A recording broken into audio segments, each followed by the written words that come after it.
கர்த்தருடைய பரிசுத்த நாமத்திற்கு மகிமை உண்டாகட்டும். இந்த மாதத்தின் கடைசி ஞாயிற்றுக்கிழமையில கடைசி வாரத்தில் 2வது ஆராதனைக்கு வந்திருக்கிற உங்கள் அத்தனை பேரையும் வானத்தையும் பூமியும் படைத்த ஆண்டவராக இயேசு கிறிஸ்துவின் நாமத்தில் உங்களை அன்போடு நான் வாழ்த்துகிறேன், வரவேற்கிறேன். நேரலையில் இணைக்கப்பட்டிருக்கிற ஒவ்வொருவரையும் நான் வாழ்த்துதல் சொல்லி அற்புத இயேசு ஊழியத்தின் சார்பாக நான் அவர்களுக்கு வாழ்த்துதலை பதிவு செய்து கொள்கிறேன். இந்த 2வது செய்திக்காக தேவனுடைய ஆவியானவராலே திட்டமாக தெளிவாக வழிநடத்தி கொடுக்கப்பட்ட வார்த்தை நீதிமொழிகளின் புஸ்தகம் 24ஆம் அதிகாரம் 3வது வசனத்திலிருந்து 6வது வசனம் வரை நான் வாசிக்கிறேன். பக்க நம்பர் 783. வீடு சொல்லுங்க, உங்க வீடு, பக்கத்திற்கு உங்க வீடு கிடையாது. வீடு ஞானத்தினால கட்டப்பட்டு விவேகத்தினாலே நிலைநிறுத்தப்படும். அறிவினாலே அறைகளில் அருமையும் இனிமையுமான சகலவித பொருள்களும் நிறைந்திருக்கும். ஞானம் உள்ளவன் பலம் உள்ளவன், அறிவுள்ளவன் தன் வல்லமையை அதிகரிக்க பண்ணுகிறான். நல் யோசனை செய்து யுத்தம் பண்ணு, ஆலோசனைக்காரர் அநேகரால் ஜெயம் கிடைக்கும். கர்த்தருடைய பரிசுத்த நாமத்திற்கு மகிமை உண்டாகட்டும். இது ரொம்ப முக்கியமான ஒரு பகுதியை இந்த நாளில் தியானிக்க போகிறோம். இன்றைக்கு விசேஷமாய் வந்திருக்கிற நீங்கள் பாக்கியவான்கள். ஏன்னா காலை செய்தி வேற, இப்போ இருக்கிற செய்தி வேற. இப்போ இருக்கிற செய்தி உங்கள் வீடு கட்டப்படணும்னா, உங்கள் வீடு நிலை நிற்கணும்னா, உங்கள் வீடு தேவனுக்கு உகந்த வீடாக குடும்பமாக மாறணும்னா என்ன செய்யணும்னு சொல்லி சாலமோன் என்கிற தேவனுடைய மனுஷன் மூலியமாய் இந்த நீதிமொழிகள் புஸ்தகத்தின் மூலியமாய் கர்த்தர் நம்மோடு கூட பேசுகிறார். இங்க பாருங்க, வேதம் சொல்லுது வீடு ஞானத்தினாலே கட்டப்பட்டு. இப்போ நம்ம செங்கல்ல கட்டுறோம், சிமெண்ட்ல கட்டுறோம், மணல்ல கட்டுறோம். அது சாதாரணமானது. அதை வைத்து நான் சொல்லலை, அதில் தானே பிரதர் கட்டுறோம்னு நீங்கள் நினச்சிடாதீங்க. அதெல்லாம் கொத்தனார்கள் செய்யறது. அதுக்கு மேலே உங்கள் வீடுங்கிறது கட்டடம் இல்லை. கணவன், மனைவி, பிள்ளைகள், மேலே இருக்கிற அத்தை, மாமா, சித்தப்பா, பெரியப்பா, உங்கள் வீட்டுக்குள்ளே நடமாடக்கூடிய உயிருள்ள நபர்கள் தான் வீடு. அதைத்தான் வேதம் நமக்கு வீடு என்று சொல்லுது. நீங்கள் நினச்சிக்கிறது வீடுங்கிறது கட்டடம் போல இருக்கு. அது அந்த கட்டடத்தை பற்றி நான் உங்கள் மத்தியில் பேச வரல. உங்கள் வீட்டை நீங்கள் நல்ல தேவனுக்கு ஏற்புடைய வீடாக மாறணும்னா என்ன தேவை என்று சொல்லி சாலமோன் என்கிற தேவ மனிதர் மூலியமாய் கர்த்தர் எழுதி வைத்திருக்கிறார். வீடு ஞானத்தினாலே கட்டப்படும். அப்போ உங்கள் வீடு கட்டப்படணும்னா ஞானம் தேவை. 3 எழுத்து தான் ஞானம். ஆனால் அது எப்படி கிடைக்கும், அது எங்கே கிடைக்கும், எப்படி அந்த ஞானத்தை பெற்றுக்கொள்றது, அதுதான் நமக்கு இன்றைக்கு ரொம்ப தேவை. அநேகருக்கு இது தெரியாதனால தாங்க நிறைய ஆசீர்வாதங்களை இழந்துட்டாங்க தேவனுடைய பிள்ளைகளே. இங்கே பாருங்களே, ஞானம் என்கிறது என்னன்னு சொல்லி வேதத்தில் அழகா ஒரே வரியில் சொல்லப்பட்டிருக்கு. அதே நீதிமொழிகள் புஸ்தகம் 1ஆம் அதிகாரம் 7ஆம் வசனம். கொஞ்சம் உங்களுக்கு தகுந்த மாதிரி நான் பேசுகிறேன், நீங்கள் தயவுசெய்து வேதாகமத்தை மட்டும் திருப்பி பாருங்கள். நீதிமொழிகள் 1ஆம் அதிகாரம் 763வது பக்கம். நம்ம எங்கேயும் பந்தயத்துக்கு போகலை, ஓட்ட பந்தயத்துக்கு போகலை, குதிரை ரேஸுக்கு போகல, அதில் போனால் வேகமாக போகணும் அப்படி அவசியமும் இல்லை. நிறுத்தி நிதானமாக வசனம் தான் நமக்கு முக்கியம். அதை படித்தாலே நமக்கு தெரியும். நீதிமொழிகள் 1ஆம் அதிகாரம் 7ஆம் வசனம். எல்லாரும் சேர்ந்து படிக்கலாமா? கர்த்தருக்கு பயப்படுதலே ஞானத்தின் ஆரம்பம். ஞானம்ங்கிறது எங்கே ஆரம்பிக்குது? கர்த்தருக்கு பயப்படுதல். வேற ஒன்றும் கிடையாதுங்க. மனுஷனுக்கு பயப்படுதல் அல்ல, அதிகாரிக்கு பயப்படுதல் அல்ல, ஆளுநர்களுக்கு அல்லது தேச தலைவர்களுக்கு பயப்படுதல் அல்ல. உங்களையும் என்னையும் படைத்த ஒரு தெய்வம் இருக்கிறார் இல்லையா, உருவாக்கினவர், சிருஷ்டிகர்த்தர். அவர் தான் நமக்கு என்ன கொடுத்திருக்கிறார்? ஜீவன் கொடுத்திருக்கிறார். அவருக்கு பயப்படுதலே ஞானத்தின் ஆரம்பம். அவர் சொல்றாரு, சரீரத்தை கொல்ல வல்லவர்களுக்கு நீங்கள் பயப்படாமல் உங்கள் ஜீவனையும் ஆவியையும் அழிக்க வல்லமுயலவருக்கே நீங்க பயப்படுங்க. அவருக்கு பயப்படுதல் தான் உண்மையான ஞானம் தேவனுடைய பிள்ளைகளே. அதை எழுதுறாரு பாருங்க, கர்த்தருக்கு பயப்படுதலே ஞானத்தின் ஆரம்பம். ஆரம்பம் தான் அது. முடிவு எப்படி இருக்கும்? இன்னும் போய்கிட்டே இருக்கணும். கர்த்தருக்கு பயந்த வழியில் நடக்கிறவன் அப்படியே ஒவ்வொரு காரியத்தையா கர்த்தர் சொல்லிக்கிட்டே போறாரு. அப்ப உங்களுக்குள்ளே அந்த ஆரம்பம் இருக்குதா? முதல்ல நம்ம யாருக்கு பயப்படுறோம்? சில பேர் சொல்லுவாங்க நாங்கள் மனசாட்சிக்கு பயப்படுறோம்பாங்க. சில பேர் சொல்லுவாங்க பெற்றோருக்கு பயப்படுறோம்பாங்க. சில பேர் சொல்லுவாங்க கணவனுக்கு பயப்படுறோம்பாங்க. சில கணவன்மார்களை எனக்கு என் மனைவியை பார்த்தாதே பயமாக கிடக்குதுங்கிறாங்க. இன்னும் சில பேர் அதிகாரிகளை பார்த்து பயப்படுறாங்க. சிலர் தேவையில்லாத நபர்களுக்கு பயப்படுறாங்க, சிலர் வியாதிகளுக்கு பயப்படுறாங்க, சிலர் பொல்லாத பல காரியங்களுக்கு பயப்படுறாங்க. வேதம் அப்படி சொல்லலை, நமக்கு சொல்லுது கர்த்தருக்கு பயப்படுதலே ஞானத்தின் ஆரம்பம். உங்கள் வீடு கட்டப்படணும்னா, உங்கள் வீடு நிலைநிறுக்கப்படணும்னா, உங்கள் வீடு தேவனுடைய வருகையில் எடுத்துக்கொள்ளப்படணும்னா, நீங்களும் குடும்பமாய் பரலோகத்துக்குள்ளே பிரவேசிக்கணும்னா, முதல்ல நம்ம செய்ய வேண்டிய ஒன்றே ஒன்று, கர்த்தருக்கு பயப்படணும். அதுதான் ஞானம். அப்போ இன்னைக்கு நமக்கு ஞானம் இருக்குதான்னு கேட்டால் உனக்கே தெரியும் எவ்வளவு ஞானம் இருக்குன்னு சொல்லி. நீ பயப்படுற உங்கள் வீட்டுக்காரர் பயப்படலைன்னா அப்போ அங்கே ஞானம் இல்லைன்னு அர்த்தம். நீ பயப்படுற உன் பிள்ளைகள் பயப்படலைன்னு வச்சுக்க, கர்த்தருக்கு ஞானம் இல்லைன்னு அர்த்தம். உங்களுக்கே தெரியும் யாருக்குள்ளே ஞானம் இருக்குது யாருக்குள்ளே இல்லைங்கிறது. உங்களுக்கு இந்த பிரசங்கம் பண்ணும் பொழுதே உங்கள் மனசு சொல்லும், நீ ஞானவானா ஞானம் இல்லாதவளா என்று வேதம் சொல்லும். அடுத்து பாருங்களே, இதே வசனத்தை யோபு சொல்றார் 28:28. யோபு 28:28 அவர் இன்னும் கொஞ்சம் அழகாய் இலகுவாய் புரிந்து கொள்ளும்படி யோபுடைய வாயின் வார்த்தைகள் எப்படி இருக்கு பாருங்களே. அங்கே வேதம் சொல்லுகிற வார்த்தை 28:28. யோபு 28:28. Thank you Jesus Christ. வாசிக்கலாமா? ஆமென். மனுஷனை நோக்கி இதோ ஆண்டவருக்கு பயப்படுதலே ஞானம், பொல்லாப்பை விட்டு விலகுவதே புத்தி என்று சொன்னான். பொல்லாப்பை விட்டு விலகுவதுதான் புத்தி. கர்த்தருக்கு, ஆண்டவருக்கு, படைத்தவருக்கு, உருவாக்கினவருக்கு, சிருஷ்டி கர்த்தருக்கு, ஜீவனை கையில் வைத்திருக்கிறவருக்கு பயப்படுதல் தான் என்னன்னு சொல்லப்பட்டிருக்கு, ஞானம். பொல்லாத காரியத்துக்கு விலகுவது தான் புத்தி. இப்போ நம்ம யோசித்து பாருங்க, சில பேர் சொல்லுவாங்க, உன்ட கொஞ்சம் கூட புத்தியே கிடையா, நீ புத்தியே இல்லாமல் நடக்கிறியே. அப்படின்னா என்ன அர்த்தம்? நீ பொல்லாப்புல நடக்கிறியே, அசுத்தத்தில் நடக்கிறியே, அக்கிரமத்தில் நடக்கிறியே. இந்த வேதத்தில் பார்த்தீங்கன்னா புத்தி உள்ள ஸ்திரியும் இருக்கிறா, புத்தி இல்லாத ஸ்திரீ, 2 ஸ்திரியும் இருக்கிறாங்க. ஒரு திருமணத்திற்கு 10 ஸ்திரிகள் போகிறாங்க. அந்த திருமணம் மணவாளனுக்கு எதிர்கொண்டு போகிற பரலோக திருமணம். பரலோகத்தில் அவர் மணவாளனாக இருக்கிறார், நம்ம பூமியில் மணவாட்டியாக இருக்கிறோம். இந்த மணவாளன் ஒரு நாளைக்கு மணவாட்டியை சந்திக்க வருவார். அதுதான் ரகசிய வருகை, எடுத்துக்கொள்ளப்படுதல், 2ஆம் வருகை. நிச்சயமாய் மணவாளன் ஒரு நாளைக்கு மத்திய ஆகாயத்தில் வருவார். வேதம் சொல்லுது, அப்போஸ்தலர்களை எப்படி போனாரோ அப்படியே வருவார். எதுக்கு வருவார்? தன்னுடைய சாயலின்படி உருவாக்கப்பட்டிருக்கிற சபையில் இருக்கிற மணவாட்டிகளாகிய நம்மளை அவரோடு கூட கொண்டு போய் சேர்ப்பதற்காக இயேசு ஒரு நாள் மத்திய ஆகாயத்தில் வருவார். அதை குறித்து மத்தேயு புஸ்தகம் 25ஆம் அதிகாரத்தில் வாசிக்கலாமா? எல்லாரும் மெதித்து வாசிப்போம், புரிந்து கொள்வோம். கர்த்தருடைய ஆவியானவர் உங்கள் மனக்கண்களை திறந்து வேதத்தினுடைய காரியங்களை உங்களுக்கு கற்றுக் கொடுப்பாராக. மத்தேயு புஸ்தகம் 25ஆம் அதிகாரம் 38வது வசனம். அப்பொழுது பரலோக ராஜ்யம் தங்கள் தீவெட்டிகளை பிடித்து கொண்டு மணவாளனுக்கு எதிர்கொண்டு போக புறப்பட்ட 10 கன்னிகைகளுக்கு ஒப்பாயிருக்கிறது. மணவாளனுக்கு எதிர்கொண்டு போக புறப்பட்ட 10 கன்னிகைகள் அப்படின்னா 10 வாலிபர்களை குறிக்கிறது. வாலிப பெண்களை தான் கன்னிகைகள். மணவாளன் யாரு? நசரேயனாகிய இயேசு கிறிஸ்து. அவர் தான் வரப்போகிறார். அவருக்கு எதிர்கொண்டு போக புறப்பட்ட 10 கன்னிகைகள். அந்த கன்னிகைகள் தான் 10 சபைகளாக இருக்கலாம், 10 விசுவாசிகளாக இருக்கலாம், 10 லட்சம் சபைகளாக இருக்கலாம், 10 லட்சம் விசுவாசிகளாக இருக்கலாம், கோடிக்கணக்கான விசுவாசிகளாக இருக்கலாம். அது நமக்கு எண்ணிக்கையினுடைய அளவு நமக்கு முக்கியம் கிடையாது. ஆனால் இந்த இடத்துல ஓமையாய் கர்த்தர் சொல்றது 10 பேர். இந்த 10 பேர்த்துல 5 சம பங்கு, 10ல் 5 புத்தி உள்ளதான். 3வது வசனம் பாருங்க.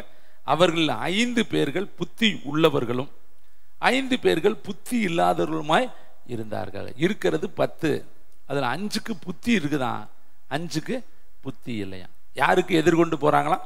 மணவாளனுக்கு, இயேசுவுக்கு எதிர்கொண்டு போறோம். இப்போ நம்முடைய வாழ்க்கையிலையும் நம்ம ஒவ்வொரு நாளும் பரலோகத்துக்கு எதிர்கொண்டு போறோம். நல்லா தெரிஞ்சுக்கங்க. கல்லறைக்கு நம்ம எதிர்கொண்டு போறோம், மரணத்துக்கு நம்ம எதிர்கொண்டு போறோம். ஒவ்வொரு நாளும் நம்முடைய வாழ்க்கையின் முடிவை நோக்கி நம்ம போய்கிட்டே இருக்கிறோம். இன்னைக்கு முடிஞ்சு காலையில் கண் விழிச்சிங்கன்னா கல்லறைக்கு ஒரு ஸ்டெப்பு வச்சுட்டீங்கன்னு அர்த்தம். நாளைக்கு தூங்கி எந்திரிச்சிட்டிங்கன்னா இன்னொரு ஸ்டெப் வச்சுட்டீங்கன்னு அர்த்தம். இது ஒரு பக்கம் நடந்துகிட்டு இருக்கு. அடுத்த பக்கம் இங்கிட்டு பார்த்தீங்கன்னா அவர் வருகையில் வந்துக்கிட்டே இருக்காரு, நம்மளும் போய்கிட்டே இருக்கிறோம். ரெண்டுமே நடந்துக்கிட்டே இருக்கு. அனுதினம் அப்டேட்டில் ஒவ்வொரு நாளும் டேட் பை டே என்ன நடக்குதுன்னா கல்லறையை நோக்கி நம்ம போகிறோம். அவரு நம்மளை நோக்கி என்ன பண்ணிட்டு இருக்கிறாரு வந்து. இதுதான் நடக்குது. இதை நம்ம புரிஞ்சுக்காமலேயே நம்ம வாழ்ந்துக்கிட்டு இருக்கிறோம். வயசு போச்சுன்னு நினைக்கிறோம். வயசு போகல, நம்ம என்ன செய்யற மரணத்தை நோக்கி நடந்துக்கிட்டே இருக்கிறோம். ஆயுசு நாட்கள் குறைஞ்சிக்கிட்டே இருக்கு. உனக்கு குறிக்கப்பட்ட நாட்கள் குறையுது, உனக்கு வைக்கப்பட்ட நேரங்கள் குறையுது, உனக்கு வைக்கப்பட்ட வேலை நிறைய இருக்குது. அது செய்யாதபடி நீ விட்டுட்டு வேற வேலை செஞ்சுக்கிட்டே இருக்கிற. அது நாட்கள் முடிய போகுது. அப்போ உன் வேலை போகிற பெண்டிங்கில் நின்று மட்டும் போயிடும். இப்போ 5 பேர் புத்தி உள்ளவர்கள் என்னென்ன வச்சுருந்தாங்க, புத்தி இல்லாதவர்கள் என்னென்ன வச்சுருந்தாங்க. மொத்தம் 3 இருக்கணும். என்னென்ன இருக்கணும்னு வேதம் சொல்லுது பாருங்களே. அவங்க என்ன வச்சுருந்தாங்கன்னு சொல்லி வேதத்தில் அழகாக எழுதப்பட்டிருக்கதை நான் உங்களுக்கு காண்பிக்க விரும்புகிறேன். 3வது வசனம். புத்தி இல்லாதவர்கள் தங்கள் தீவெட்டிகளை எடுத்துக்கொண்டு போனார்கள், எண்ணெயோ கூட கொண்டு போகவில்லை. நல்லா கவனிங்க. விளக்கு வச்சிருக்கிறாங்க. விளக்கு இருந்த எப்படி எரியும்? அது எரிவதற்கு என்ன வேணும்? என்ன வெறும் டார்ச்சை வச்சிருந்து என்ன பண்றது? உள்ள பேட்டரி வேணும்ல. வெறும் வண்டியை வச்சிருந்து என்ன பண்றது? உள்ள பெட்ரோல் வேணும்ல. அடுப்பை வச்சிருந்து என்ன பண்றது? கேஸ் வேணும்ல. பேனாவை வச்சிருந்து என்ன பண்றது? உள்ள இங்கு வேணும்ல. இதை கேட்கிற தம்பி, தங்கச்சி, தாய, தகப்பனே, எதிர்கொண்டு போறாங்களாம். ஆனா விளக்கு வச்சிருக்காங்களாம். ஆனா விளக்கு எரிவதற்கு தேவையான எண்ணெய் இல்லையா. எண்ணெய் இல்லாமல் போனா எப்படி இருக்கு யோசித்து பாருங்க. விளக்கு எப்படி எரிகிறது? மணவாளனுக்கு விளக்கு பிடிக்க போறாங்க, மணவாளனுக்கு வெளிச்சம் காட்ட போறாங்க. ஆனா மணவாளனுக்கு என்ன செய்ய போறாங்க? அந்த குத்து விளக்கு கொண்டுட்டு போறாங்க. ஆனா எரிவதற்கு எண்ணெய் இல்லையா. இதை கேட்கிற தம்பி, தங்கச்சி, தாயே, தகப்பனே, சபையாரே, தேவனுடைய ஜனமே, நாமளும் கர்த்தருக்கு எதிர்கொண்டு போய்கிட்டு இருக்கிறோம். ஆனா என்ன இல்லாமல் போறோங்கிறத யோசித்து பாரு. உன்கிட்ட ஜபம் இருக்கா? வேதவாசிப்பு இருக்கா? பரிசுத்தம் இருக்கா? ஆத்மபாரம் இருக்கா? தரிசனம் இருக்குதா? தேவன் எதிர்பார்க்கக்கூடிய தாழ்மை, உண்மை, உத்தமம், நீதி, நேர்மை, கைகளில் சுத்தம், வாயில சுத்தம், பேச்சில சுத்தம், நடத்தையில சுத்தம், சிந்தையில சுத்தம், உணர்வுல சுத்தம், ஆவியில சுத்தம், ஆத்மாவுல சுத்தம், இதெல்லாம் நம்மகிட்ட இருக்கா? அருமையான தம்பி, தங்கச்சி பாருங்க. இன்னைக்கு வெளிநாடுகள்லேருந்து வந்து இறங்கினோடனே ஸ்கேன் பண்ணுறாங்க. இப்போ நம்முடைய உடம்பவே ஸ்கேன் பண்ணுறாங்க. ஒரு வியாதி இருக்கான்னு ஈஸியாக ஸ்கேனருக்குள்ளே விட்டு எடுத்தால் நம்மளுக்கு தெரிஞ்சு போயிரு. கட்டி இருக்குதுங்கன்றான், அல்லது கல் இருக்குதுன்றான், அல்லது உடம்புல எங்கனையாவது என்ன இருக்குது, மறைவாக இருக்கிற ஒரு பலவீனத்தை கரெக்டாக சொல்கிறாங்க. உங்கள் உடம்புல இன்னும் இருக்குது. ஒரு ஸ்கேனர் உள்ளே விட்டு அந்த மிஷின், ஸ்கேன் மிஷினை எடுத்துருது. இதே போல் வெளிநாடுகள்லேருந்து வரும் பொழுது அவங்க என்ன பொருள் கடத்திட்டு வந்திருக்காங்கன்னு சொல்லி கண்டுபிடிக்கிறதுக்கு மிஷின் வச்சிருக்காங்க. அந்த மிஷின்கிட்ட கொண்டு நம்மளை நிறுத்தினா அது சிக்னல் கொடுத்து காட்டி கொடுத்துருது. உடம்புல எந்த இடத்துல இருந்தாலும், வயிற்றுக்குள்ள இருந்தாலும், சாப்பிட்டு அதை உள்ள கொண்டு போயிருந்தாலும், அல்லது உடம்புல ஏதாவது ஒரு பகுதியில் அறுத்து உள்ள வச்சிருந்தாலும், அல்லது எந்த ஒரு இடத்துல உடம்புக்குள்ள தன்னுடைய பாடியில எங்க அது மறைத்து வைத்திருந்தாலும் அந்த இடத்துல வந்து அந்த மிஷின் உண்மையை காட்டி கொடுத்துருது. இவங்கள்ட்ட இன்ன பொருள் இருக்கு, கடத்தல் பொருள் இருக்குன்னு காட்டி கொடுத்துருது. பார்த்தீங்களா? மனுஷன் கண்டுபிடித்த ஒரு மிஷினு அவங்களுடையக்குள்ள இருக்கிற மறைந்திருக்கிற ஒன்றை வெளிப்படையாக காண்பித்திருது. மனிதனால் கண்டுபிடிக்கப்பட்ட அறிவு பெருத்து போன பின்பு மனிதன் கண்டுபிடித்த கருவியே மறைவான ஒன்றை காட்டி கொடுக்கும்னா, இப்போ பாருங்க, செல்லு வச்சிருக்கிறோம், உள்ள சிப்பு இருக்கு. நீங்கள் எங்கேருந்து ஃபோன் அடித்தாலும் நீங்கள் இருக்கிற இடத்துல காட்டி கொடுத்துருது. நீங்கள் கிளீனாக அதை அடிக்குது. அமெரிக்காவுக்கு இப்போ கூப்பிடலாம், ஆப்பிரிக்காவுக்கு இப்போ கூப்பிடலாம். உலகத்தின் 7 கண்டத்தில் அவன் எங்கே பாதாளத்தில் படுக்க போட்டிருந்தாலும் அந்த ஷிப்பில் என்ன பண்ணுது, அந்த சிம்மு காட்டி கரெக்டாக கூப்பிட்டுருது, கரெக்டாக காட்டுது. அப்போ மனிதனுடைய கண்டுபிடிப்பு கடைசியில் தானியல்ல எழுதியிருக்கிறபடி அறிவு பெருத்து போகும், பயங்கரமான அறிவு வருங்கிறது இப்பொழுது நடந்துருச்சு.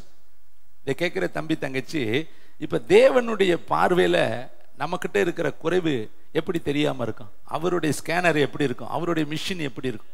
அவர் உங்களை மனுஷன் பார்க்குறபடி பாரேன்னு கர்த்தர் சொல்லிட்டார். நம்ம நினச்சிக்கிட்டு இருக்கோம், நான் செய்யறது யாருக்குமே தெரியாது, என் பேச்சு யாருக்குமே புரியாது, நான் நடந்துக்கிறது யார் அம்மா அப்பாவுக்கு தானே தெரியாது. ஆனால் அம்மா அப்பாவுக்கு உண்மையிலே தெரியாது, ஆனால் ஆண்டவருக்கு தெரியுமே, படைச்சவருக்கு தெரியுமே. அவர் உன்னை பார்த்துக்கிட்டு தானே இருக்கிறாரு. மனுஷனை வேணா நீ கண்ணை கட்டிடலாம், ஆனால் கர்த்தரை எப்படி நீ கண்ணை கட்ட முடியும்? அவர் என்ன கண் இல்லாத நபரா? அவருக்கு 7 கண் இருக்குதுங்க. எந்த இடத்துல இருந்து பார்க்குறாரு. தென்கொரியா தேசத்து பாஸ்டர் பாலியாங்கி சோக்கு ஒரு பெரிய சந்தேகம், கர்த்தர் எப்படி எல்லா இடத்துலையும் ஒரே நாளில் இருப்பார்? அமெரிக்காவிலையும் இருக்கிறேங்கிறாரு, ஆப்பிரிக்காவிலையும் இருக்கிறேங்கிறாரு, உலகத்தின் 7 கண்டத்துலையும் அட்ட டயத்தில் இருக்கிறாரு. என்னுடைய குட்டி மூலையில் இது புரிய மாட்டேங்குதே. இது எப்படி ஆண்டவரே, என்னால் இதை பிரமிக்க முடியல, ஏற்றுக்கொள்ளறதுக்கு பயமாக இருக்குது, ஏற்றுக்கொள்ளாமே இருக்க முடியல, பைபிள் சொல்கிறத ஏற்றுக்கொண்டு தான் ஆகணும், ஆனால் இந்த மூளைக்கு அது புரியலையே, இது புரிய வச்சிட்டிங்கன்னா எனக்கு நல்லா இருக்குமே, நான் சபையில் ஒரு பாஸ்டராக இருக்கேனே, எப்படி போய் ஜனங்களுக்கு சொல்கிறது? அவங்க கேட்பாங்களே, ஒரு ஆண்டவர் எப்படி எல்லா நாட்டில் இருப்பார்னு கேட்பாங்களே, கேட்குறாங்களே, என்னால் பதில் சொல்ல முடியலையே, இதை எனக்கு புரிஞ்சுக்கிற மாதிரி எனக்கு சொல்லி கொடுத்தீங்கன்னா நான் இலகுவாக என் ஜனத்திற்கு நான் பிரசங்கம் பண்ணுவதற்கு ஏதுவாக இருக்குமே. இந்த கேள்வி நியாயமான கேள்வி தானே. நம்ம நியாயமாக எதை கேட்டாலும் அவருடைய சித்தத்தின்படி நாம் எதையாகிலும் கேட்டால் அவர் நமக்கு செவி கொடுக்கிறார் என்பதே அவரை குறித்து நாம் கொண்டிருக்கிற தைரியம். நியாயமான இந்த வேண்டுதலுக்கு கர்த்தர் பதில் தரணுமா இல்லையா? திடீர் என்று ஒரு நாள் இரவு நல்ல பௌர்ணமி இன்றைக்கு கர்த்தர் பாஸ்டரை எழுப்பினார். தென்கொரியா பாஸ்டர் பாலியாங்கிச்சோ, எலும்புப்பா, நீ கேட்ட கேள்விக்கு பதில் சொல்கிற நேரம் வந்துருச்சு. எழும்பினார். அன்னைக்கு ஒரு கேள்வி கேட்டே, ஒரே டயத்தில் எப்படி எல்லாருக்கும் தரிசனமாவீங்க, எப்படி இதை பார்ப்பீங்கன்னு கேட்டீங்க இல்லையா? அதுக்கு பதில் சொல்கிறேன் வான்னு கூட்டிட்டு உன்னுடைய வீட்டில் போய் உன்னுடைய வீட்டு கேணியை எட்டிப்பாருன்னார். இவர் நினச்சார், என்னடா ஆண்டவர் ஆபிரகாமுக்கு வானத்தை பார்க்க சொன்னார், என்னைய போய் கேணியை எட்டிப்பாருங்கிறாரு, இப்படியும் சொல்லுவாரான்னு ஓடி கேணியை எட்டி பார்த்தார். அங்கே பார்த்தா நிலா, முழு நிலா அழகா அந்த கேணிக்குள்ளே தெரிஞ்சிச்சு. என்ன பார்க்குற? அவர் சொன்னார், தண்ணி இருக்குது, தண்ணிக்குள்ளே நிலா இருக்குது, அந்த நிலா தெரியுதுன்னாரு. சரி, அடுத்து பக்கத்து வீட்டில் போய் பாரு, அவங்க வீட்டு கேணியை ஏற்றிப்பார். அங்கே போய் பார்த்தா அங்கேயும் நிலா தெரிஞ்சிச்சு. தென்கொரியாவில் இருக்கிற எல்லா கேணியும் போய் பார்த்துட்டு வா. எல்லா கேணியும் இவருக்கு தெரிஞ்ச கேணியெல்லாம் போய் பார்த்தாரு. என்ன தெரிஞ்சிச்சு? நிலா தெரிஞ்சிச்சு. அது எப்படி? மேலே பாரு, ஒரு நிலா தானே இருக்கு. இப்போ இத்தனை வீட்லேயும் நிலா தெரியுது, இது எப்படி? இப்போ தான் அவருக்கு புரிஞ்சிச்சான், ஓஹோ, இந்த தான் எனக்கு அறிவே கிடையாது, ஒரே தேவன் மேலே இருக்கிறாரு, நம்ம பூமியில் இருக்கிறோம், அவர் அட்ட டயத்தில் எல்லா இடத்துலையும் தெரிவாருங்கிறது இப்போ என்ன பண்ணாரா? புரிஞ்சுக்கிட்டாராம். அப்போ நம்ம ஆண்டவர் அனந்த ஞானம் உள்ளவர். அவர் ஞானத்தினாலே வானங்களை சிருஷ்டித்தார். இந்த வானத்தையே ஞானத்தினால சிருஷ்டித்தார். ஞானத்தினாலே கடல்களுக்கு எல்லை வைத்தாராம். இம்மட்டும் வா, மிஞ்சி வராதேன்னு சொன்னாராம். லிவியாதானுக்கெல்லாம் சத்தத்தை வச்சாராம், அதுக்கு வீரியத்தை வச்சாராம். ஒவ்வொரு பறவைகளையும் காட்டு விலங்குகளையும் ஞானமாக கர்த்தர் படைச்சு பகலிலெல்லாம் மனுஷனுக்கும் இரவுலாம் விலங்குகளுக்கும் கர்த்தர் டயம் வச்சார். நம்ம படுக்கைக்கு போகும் பொழுது அது வெளியே வரும், நம்ம வெளியே வரும் பொழுது அது படுக்கைக்கு போயிடும். அப்படி கர்த்தர் எல்லாத்துக்கும் ஒரு காலங்களை வைத்தார். அப்போ அருமையான தேவனுடைய பிள்ளைகளே, 10 பேர் போகிறாங்க, ஒரே வேலைக்கு தான் போகிறாங்க. 5 பேர் புத்தியாக போகிறாங்க, 5 பேர் புத்தி இல்லாமல் போகிறாங்க. இப்போ ஒரு கேள்வி கேட்கட்டா? சிரிப்பான கேள்வி தான். நம்ம புத்தியாக பரலோகத்தை நோக்கி போகிறோமா, புத்தி இல்லாமல் பரலோகத்தை நோக்கி போகிறோமா? புத்தியோடு நம்ம சபைக்கு வந்திருக்கிறோமா, புத்தி இல்லாமல் சபைக்கு வந்திருக்கிறோமா? சில பேர் அப்பா அம்மா கூப்பிட்டாங்கன்னு வந்திருப்பீங்க, இங்கே இருப்பீங்க, எனக்கு வர பிடிக்கவே இல்லை பிரதர், அப்பா அம்மாவுக்காக வந்திருக்கிறோம். சில சகோதரிமார்கள் கணவனுக்காக வந்திருப்பாங்க, சில கணவர்மார்கள் மனைவிக்காக வந்திருப்பாங்க. அப்படி மனைவிக்காக வர்ற கணவன்மாரே நான் பார்த்துருக்கிறேன். வந்து உட்காந்துக்கிட்டு எப்படா முடியும்னு என்னை ஒரு பார்வை, கெடியாரத்தை ஒரு பார்வை, இங்கிட்டு ஒரு பார்வை, அங்கே அவங்களுக்கு கை தட்டவும் விருப்பம் இருக்காது, செய்தி கேட்கவும் விருப்பம் இருக்காது. இந்த மனைவி பேச்சு கேட்டு இங்கே முடியாதுன்னு சொல்லிட்டு அவள் வீட்டில் ஒத்துழைப்பு தரமாட்டான், வீட்டில் சண்டை வரும். எதுக்குடா அவன் பிடிச்ச வர இன்ஜினியது மாதிரி உட்காந்துக்கோ முடியான்ட்டு உட்காந்துக்கிட்டே இருப்பாங்க. இப்படி சில பேர் தர்ம சங்கடத்தில் இங்கேயும் இருக்கிறீங்க. ஒருத்தருக்காக ஒருத்தர் வந்திருப்பீங்க, உங்களுக்கு விருப்பவே இருக்காது, விட்டா நீங்கள் எங்கேயோ இருப்பீங்க. ஆனால் கொண்டு வந்து உங்களை கம்பல் பண்ணி இங்கே உட்கார வச்சுருப்பாங்க. ஆனால் இதுவும் நன்மைக்கு தான். கைத்தட்டி கர்த்தருக்கு நன்றி சொல்லுங்க. ஒரு ராஜாவும் ஒரு மந்திரியும் வேட்டைக்கு புறப்பட்டாங்க. புறப்படும் பொழுது திடீர்னு ராஜா கையில் காயம் பட்டுருச்சு. மந்திரி சொன்னார், இது நன்மைக்கு தான் ராஜானார். ராஜாவுக்கு வந்துச்சேக்கோ, ஏண்டா என் கையில் காயம் பட்டு ரத்தம் ஊற்றுது, இது போய் நன்மைன்னு சொல்கிற, நீ எல்லாம் உண்மையான மந்திரியா? நீ என் கூட வேட்டைக்கு வர வேண்டாம், இவனை 2 நாளைக்கு பிடிச்சி என்ன பண்ண, ஜெயிலில் போடும், நான் வேட்டைக்கு போயிட்டு வர வரையும் எங்கே இருக்கட்டும், ஜெயிலில் இருக்கட்டும்.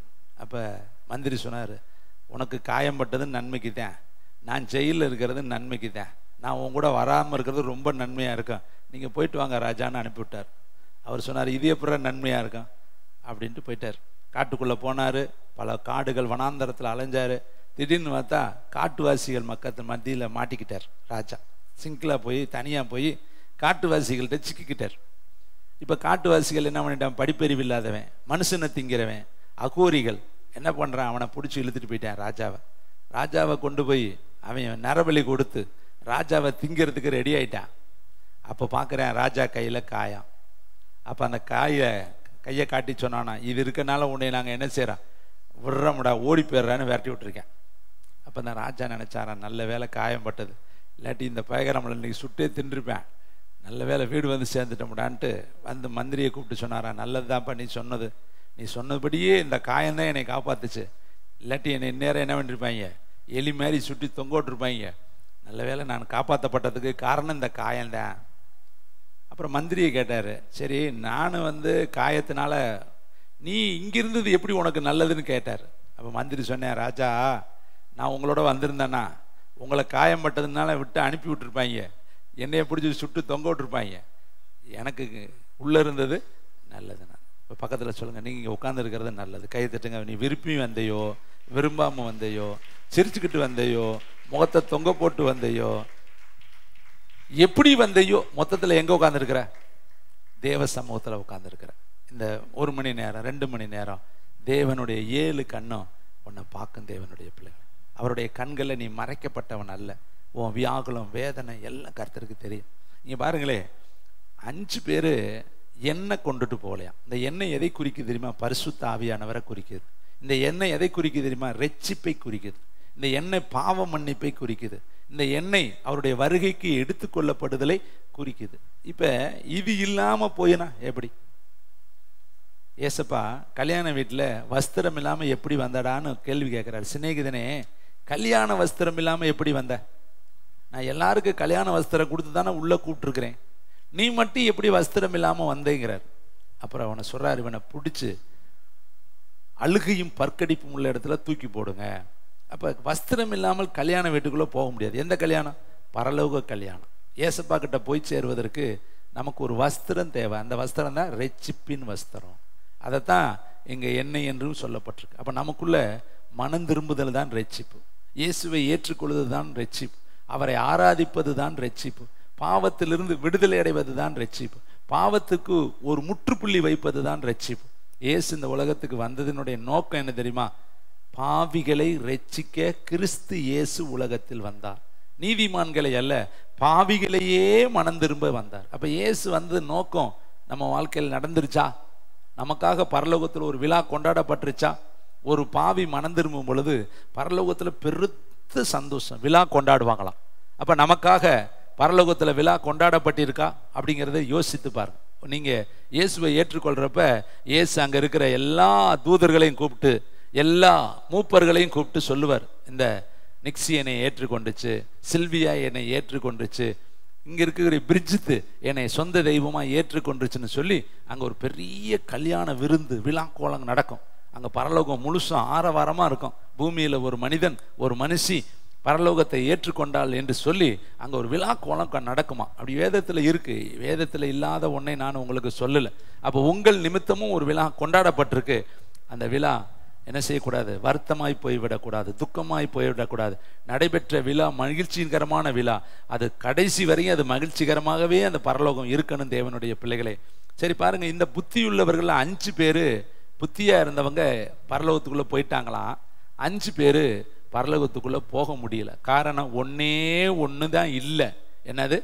எண்ணெய் இல்லை. அப்ப ஞானம் இல்லை, எண்ணெய் இல்லை. ஞானம் இல்லை, ரெட்சிப்பு இல்லை. ஞானம் இல்லை, பரலோகம் இல்லை. அப்ப நீ இந்த ஞானம் இருந்தா தான் நீ என்ன செய்ய முடியும்? பரலோகத்துக்குள்ள போக முடியும். பாருங்களே, இன்னைக்கு ஒரு அட்மிஷன் வாங்குறதுக்கு என்னெல்லாம் யோசிக்கிறாங்க. பரீட்சை எழுதி பாஸ் பண்ணனா அட்மிஷனா பரீட்சை எழுதுறாங்க, பணம் கொடுத்தா அட்மிஷன்னா பணம் கொடுக்குறாங்க, ரெக்கமெண்டேஷன்ல அட்மிஷன்னா ரெக்கமெண்டேஷன் பிடிக்கிறாங்க. எப்படி போனாலும் அந்த காரியத்தை செய்ய முடியுமோ அதுக்கு மனிதர்கள் படுற பிரயாசங்கள் அளவே கிடையாது. ஆனா பரலோகத்துக்குள்ள நுழைவதற்கு என்ன செஞ்சா போக முடியும்? அவருக்கு பயப்படுகிற மனுஷன்தான் பரலோகத்துக்குள்ள போக முடியும். பாவத்தை விட்டு விடுகிற மனுஷன்தான் பரலோகத்துக்குள்ள போக முடியும். வசனத்தை பிடித்து கொள்ளுகிற மனுஷன்தான் பரலோகத்துக்குள்ள போக முடியும். இயேசுவை சொந்த தெய்வமா ஏற்றுக்கொள்ளுகிற மனுஷன்தான் பரலோகத்துக்குள்ள போக முடியும். இயேசுவுக்காக தன் வாழ்க்கையை அர்ப்பணித்த மனுஷன்தான் பரலோகத்துக்குள்ள போக முடியும். அப்ப இந்த 10 பேர்த்துல 5 பேர் ரிஜெக்டட், 5 பேர் செலக்டட். யோசித்து பாரு. ஒரே இடத்துல படுத்து, ஒரே இடத்துல உட்காந்து, ஒரே இடத்துல தூங்கி, ஒரே இடத்துல வாழ்ந்து, ஒரே இடத்துல சாப்பிட்டு. ஏதன்னு சொல்லுது, 2 பேர் திருகி அரைத்து கொண்டு இருப்பாங்களாம், ஒருத்தர் ஏற்றுக்கொள்ளப்படுவாங்களாம். 2 பேர் வயல்ல இருப்பாங்களாம், ஒருத்தர் ஏற்றுக்கொள்ளப்படுவாங்களாம். யோசித்து பாரு. 2 பேர் படுத்திருப்பாங்களாம், ஒருத்தர் ஏற்றுக்கொள்ளப்படுவாங்க. இன்னைக்கு வெளிநாடுகளில் இருக்கிற விமான நிலையங்களில் 2 பைலட் வச்சுருக்காங்களாம். என்ன காரணம் சொல்கிறாங்கன்னா, ஒருவேளை ரகசிய வருகை வந்தால் ஒரு பைலட் எடுத்துக்கொள்ளப்பட்டுட்டா ஒரு பைலட்டு கொண்டு வந்து விமானத்தை கரெக்டாக இறக்கிடுவாருன்னு சொல்லி 2 பைலட்டை அனுப்புகிறாங்களாம். அவங்களுடைய கணிப்பு, கர்த்தர் வந்துடுவார், ரகசிய வருகை வரும், ரகசிய வருகையில் பரிசுத்தவான்கள் எடுத்துக்கொள்ளப்படுவாங்க, சபை எடுத்துக்கொள்ளப்படும். அப்போ 2 விமானி போனால் ஒரு விமானி எடுத்துக்கொள்ளப்பட்டுட்டாலும் இன்னொரு விமானி பத்திரமா தரை இறக்கிடுவாரே, அதுக்காக 2 பேரை அனுப்புவாங்களாம். ஒரு கிறிஸ்தவர் அனுப்புனா பின்னாடியே இன்னொருத்தர் அனுப்புவாங்களாம். ஏன்னா அவர் ரகசிய வருகையில் எடுத்துக்கொள்ளப்பட்டுட்டான். இப்போ உலகமே ரகசிய வருகையை நம்புதுங்க. உலகமே இயேசுடைய பிறப்பை நம்புது. எப்படி தெரியுமா? கிறிஸ்து வருவதற்கு முன்பு, கிறிஸ்து வந்ததுக்கு பின்பு. உலகத்திலே சொல்றான், நம்ம சொல்லணும்னு அவசியம் கிடையாது. உலகத்திலே 2 பிரிச்சு வச்சிருக்காங்க, முன்னாடி பின்னாடி. இயேசு கிறிஸ்துவுக்கு முன்பு கிமு, இயேசு கிறிஸ்துக்கு பின்பு கிபி. அவர் வந்ததுக்கு உலகமே ஹிஸ்டரி இருக்கு, வரலாறு இருக்கு. அப்ப வரப்போகிறாருங்கிறதுக்கும் உலகம் நம்புது. அவர் பைபிளில் சொன்னதெல்லாம் நடக்குதுங்கன்னு அவங்களையும் சொல்றாங்க, நம்ம சொல்ல வேண்டியதில்லை. நம்ம மூலியமா சொல்வதை விட அவர்கள் மூலியமாவே நிறைய காரியம் நம்ம கேட்கலாம். அப்ப அருமையான தம்பி தங்கச்சி, இங்க வேதம் சொல்லுது 10 ஸ்திரீகளில் 5 பேர் புத்தியுள்ளவர்கள், 5 பேர் புத்தி இல்லாதவர்கள். ஒருவேளை இங்க உட்கார்ந்து இருக்கிற நீங்க பக்கத்தில் இருக்கவங்கள பாருங்க, அவங்க புத்தியோடு நடந்துக்கிட்டாங்கன்னா பரலோகத்துக்குள்ள வந்துடுவாங்க. இங்க நம்ம எல்லாம் ஒன்னா இருக்கலாம், கணவன் மனைவியாவே இருப்பாங்க, ஆனா எடுத்துக்கொள்ளப்படுகையில ஒருத்தர் போயிடுவாங்க, ஒருத்தர் கைவிடப்பட்டுருவாங்க. 2 சிநேகிதர்கள் ஒரு நாள் ஊழியத்துக்கு போனாங்க. ஊழியத்துக்கு போன இடத்துல இரவு நேரத்தில் ஒரு இடத்துல தங்கி இருந்தாங்க. தங்கி இருந்து நடு இரவில் எந்திரிச்சு பார்க்குறப்ப ஒரு சிநேகிதரை காணாமா. அப்போ இன்னொரு சிநேகிதர் சத்தம் விட்டு கத்திட்டாராம், அலறுனாராம், ஆண்டவரே எப்போ வந்தீங்க, கூட இருக்கிறவரை காணமே, அவர் போயிட்டார் போல இருக்கு, என்னையை விட்டுட்டு போயிட்டீங்களேன்னு சொல்லி அவர் மகா சத்தமிட்டு கத்துனாராம். அப்போ அவரு இன்னொருத்தர் வெளியில இருந்து சொன்னாரா, ஐயோ நான் இங்கேதாயா இருக்கிறேன். அப்போ அவர் சொன்னாரா, நல்ல வேலைப்பா, நான் நீ காணாங்கிறப்ப ஆண்டவர் ரகசிய வருகை வந்துருச்சு, நீ போயிட்டேன்னு நினைச்சு நான் கத்திட்டேன்னாரா. பார்த்தீங்களா மைண்டு எப்படிப்பட்ட மைண்டு இருக்கு. ஆண்டவருடைய வருகைக்கு நான் கைவிட பற்றக்கூடாதேன்னு சொல்லி ஒவ்வொருத்தரும் விழிப்புணர்வோடு நம்ம இருக்கணும் தேவனுடைய பிள்ளைகளை. அதுக்கு நீங்க என்னவா இருக்கணும் தெரியுமா? ஆயத்தம் என்கிற எண்ணெய் வேணும், ரட்சிப்பு என்கிற எண்ணெய் வேணும், பரிசுத்தம் என்கிற எண்ணெய் வேணும். விளக்கு எரியணுங்க, பொருத்தின விளக்கு எரியணும். ரெண்டி ஆண்டவர் வருகிறப்ப நீங்க ஃபயர் பண்ணா உங்க அபிஷேகம் எரியணும், உங்க ரட்சிப்பு எரியணும், உங்களுக்குள்ள இருந்து ஜெப தூபம் எழும்பணும், உங்களுக்குள்ள இருந்து பரிசுத்த தூபம் எழும்பணும். நேற்றைய நாளில் ஒரு பாப்பாவை திடீர்னு நான் வர்ஷிப் எடுக்க சொன்னேன். எதிர்பார்க்கல, அந்த பாப்பாவுக்கே தெரியாது, எனக்கும் தெரியாது. நான் இங்கே வர்றேன், திடீர்னு எனக்கு உணர்வு, அந்த பாப்பாவை எடுக்க சொல்லுவோம் அப்படின்ட்டு பாப்பா எடுயானே. உடனே அந்த பாப்பா வந்து எடுத்துச்சு. ஏன் இதை வந்து சொல்ல வரேன்னா, நல்லா எடுத்துச்சு. ஆயத்தமாக இருக்கணுங்க, எந்த நேரத்தில் கர்த்தர் வருவார்னு தெரியாது. இப்போ எப்படி எடுக்க சொன்ன உடனே வர்ஷிப் எடுக்கிறதுனா அதுக்கு கொஞ்சமாவது ஆயத்தம் இருந்தால் தான் எடுக்க முடியும். அது மாதிரி பரலோகத்துக்குள்ளே போகிறதுக்கு ஆயத்தம் இருந்தால் தான் போக முடியும். ஜெபம் என்கிற ஆயத்தம், வேத வாசிப்பு என்கிற ஆயத்தம், பரிசுத்தம் என்கிற ஆயத்தம், இதைத்தான் கர்த்தருக்கு பயப்படுதலே ஞானத்தின் ஆரம்பம். அப்போ ஒவ்வொரு நாளும் நீங்கள் பயந்தீங்கன்னா வேதத்தை படிப்பீங்க. கர்த்தருக்கு பயம் இல்லாதனால தான் இன்னைக்கு வேதத்தை படிக்க மாட்டேங்கிறாங்க. கர்த்தருக்கு பயம் இல்லாதனால தான் இன்னைக்கு பரிசுத்தமாக வாழ மாட்டாங்க. கர்த்தருக்கு பயம் இல்லாதனால தான் இன்னைக்கு டிவியில் உட்காந்து, நாடகத்தில் உட்காந்து, சீரியலில் உட்காந்து, தொடர் சீரியல், சினிமாக்காரங்க காரியத்தில் பற்றுதலாக இருக்காங்க, அரசியலில் பற்றுதலாக இருக்காங்க, இன்னைக்கு மற்ற அசுத்தங்களில் பற்றுதலாக இருக்காங்க. இன்னைக்கு ஞாயிற்றுக்கிழமை சபை கூடுதலை விட்டு விடுவது போல நீங்களும் விட்டு விடாதிருங்கன்னு எழுதியிருக்கு. சபை கூடுதலை மகிமையா என்னன்னு எழுதியிருக்கு. சபை ஒழுங்கும் கெடுமடி நம்ம ஆராதிக்கணும்னு வேதத்தில் எழுதியிருக்கு. பழைய ஏற்பாட்டு காலத்தில் கல் எறிந்து கொள்ளணுமா ஞாயிற்றுக்கிழமை வராட்டி. அப்படின்னா இன்னைக்கு எத்தனை விசுவாசி கொண்டிருக்கணும் தெரியுமா? நம்ம எத்தனை பேத்துக்கு மேலே கல் போட்டிருக்கணும் தெரியுமா? நம்ம ஜனங்களுக்கு பயமே கிடையாதுங்க, மனுஷனுக்கு பயப்படுறாங்க. ஒரு அருமையான ஒரு தேவனுடைய மனுஷன் ஒரு பாவம் செஞ்சுட்டாராம், தேவனுடைய மனுஷன். அதை ஒருத்தர் பார்த்துட்டாராம். பார்த்தப்ப அந்த மனுஷன் சொன்னாராம், ஐயோ யார்ட்டையாவது சொல்லிடாத, என் மான மரியாதை, என்னுடைய குடும்ப கௌரவம் எல்லாம் போச்சு. அப்போ அவர் கேட்டாராம், ஏய் என்னைய பார்த்து நீ ஏயா பயப்படுற? ஆண்டவர் பார்த்துக்கிட்டு இருக்கிறாரு, அதை பார்த்து உனக்கு பயம் இல்லையா? அப்போ அவர் சொன்னாராம், அவர் யாருக்கிட்டையுமே சொல்ல மாட்டாரியா, ஆனால் நீ பார்த்து விட்டிய ஊரெல்லாம் சொல்லிவிடுவேன், என்னை கேவலப்படுத்தி விடுவேன், என்னை அசிங்கப்படுத்தி விடுவேன், நான் அவருக்கெல்லாம் பயப்படலையா, உனக்கு தான் நான் பயப்படுறேன். மனுஷன் இப்போ யாருக்கு பயப்படுறேன் பாரு, மனுஷனுக்கு தான் பயப்படுறாங்க. கர்த்தருக்கு பயப்படுதல் தான் ஞானம். ஆனால் மனுஷனுக்கு மனுஷன் பயப்படுறேன். மனுஷனுக்கு பயந்துக்கிட்டு ஓடுறாங்க, மனுஷனுக்கு பயந்துட்டு நடக்கிறாங்க. பத்திரிக்கை வச்சுட்டு அவங்க வீட்டுக்கு போயாகணும், இல்லாட்டி ஏதாவது சொல்லிவிடுவேன்ட்டு ஓடுறோம். ஞாயிற்றுக்கிழமையில கர்த்தருக்கு பயப்படுதலை விட மனுஷனுக்கு பயப்படுதல் தான் நமக்கு பெருசா இருக்கு. ஆனா அதை விட பெருசு கர்த்தருக்கு நம்ம பயப்படணுங்க. பயத்தோடு சேவியுங்கள், நடுக்கத்துடனே களி கூறுங்கள் என்று சொல்லி வேதத்தில் எழுதப்பட்டிருக்கு. அடுத்து பாருங்களே, இன்னொரு அருமையான மகள் ஞானத்தோடு எப்படி ஒரு பட்டணத்தையே பாதுகாத்தாள் என்பதை நான் உங்களுக்கு காண்பிக்க விரும்புகிறேன். 2 சாமுவேல் புஸ்தகம் 20ஆம் அதிகாரம் 16வது வசனத்தை வாசிக்கலாமா? 2 சாமுவேல் புஸ்தகம் 20ஆம் அதிகாரம் 16வது வார்த்தை. ரிபரபா ரிபலரபா. அப்ப புத்தியுள்ள ஒரு ஸ்திரீ 414வது பக்கம் சத்தமிட்டு, கேளுங்கள் கேளுங்கள், நான் யோவாபோடு பேச வேண்டும், அவரை இங்கே கிட்டி வர சொல்லுங்கள் என்றாள். அவன் அவளுக்கு சமீபித்து வந்த பொழுது அந்த ஸ்திரீ, நீர் தானா யோவாப்பு என்று கேட்டாள். அவன் நான் தான் என்றான். அப்பொழுது அவள் அவனை பார்த்து, உமது அடியாளின் வார்த்தைகளை கேளும் என்றாள். அவன் கேட்கிறேன் என்றான். அப்பொழுது அவள், பூர்வ காலத்து ஜனங்கள் ஆபேலிலே விசாரித்தால் வழக்குகள் தீரும் என்பார்கள். நான் இஸ்ரவேலிலே நான் சமாதானமும் உண்மையும் உள்ளவளாய் இருக்கையில் நீர் இஸ்ரவேலின் தாய் பட்டணமாய் இருக்கிறதை நீர் நிர்மூலமாக்க பார்க்கிறீரோ? நீர் கர்த்தருடைய சுதந்திரத்தை விழுங்க வேண்டியது என்ன என்றால், யோவாபு பிரதியுத்தாரமாக, விழுங்க வேண்டும், அழிக்க வேண்டும் என்கிற ஆசை எனக்கு வெகு தூரமாய் இருப்பதாக. காரியம் அப்படி அல்ல. பிக்ரியின் குமாரனாகிய சேபா என்னும் பேருள்ள எப்ராயிம் பர்வதத்தானாகிய இருக்கிற ஒரு மனுஷன் ராஜாவாகிய தாவீதுக்கு விரோதமாய் தன் கையை ஓங்கினான். அவனை மாத்திரம் ஒப்பு கொடுத்தால் அப்பொழுது நான் பட்டணத்தை விட்டு போவேன் என்றான். அப்பொழுது அந்த ஸ்திரீ, நல்லா கவனிங்க, அப்பொழுது அந்த ஸ்திரீ யோவாபை பார்த்து, இதோ அவன் தலை மதிலின் மேல் இருந்து உம்மிடத்தில் போடப்படும் என்று சொல்லி, கவனமா வாசிக்கிறீங்களா? அடுத்து, அவள் ஜனங்களிடத்துல போய் புத்தியாய் பேசினதினால் அவர்கள் பிக்ரியின் குமாரனாகிய சேபாவினுடைய தலையை வெட்டி யோவாபினிடத்திலே போட்டார்கள். அப்பொழுது அவன் எக்காலம் ஊதினான்.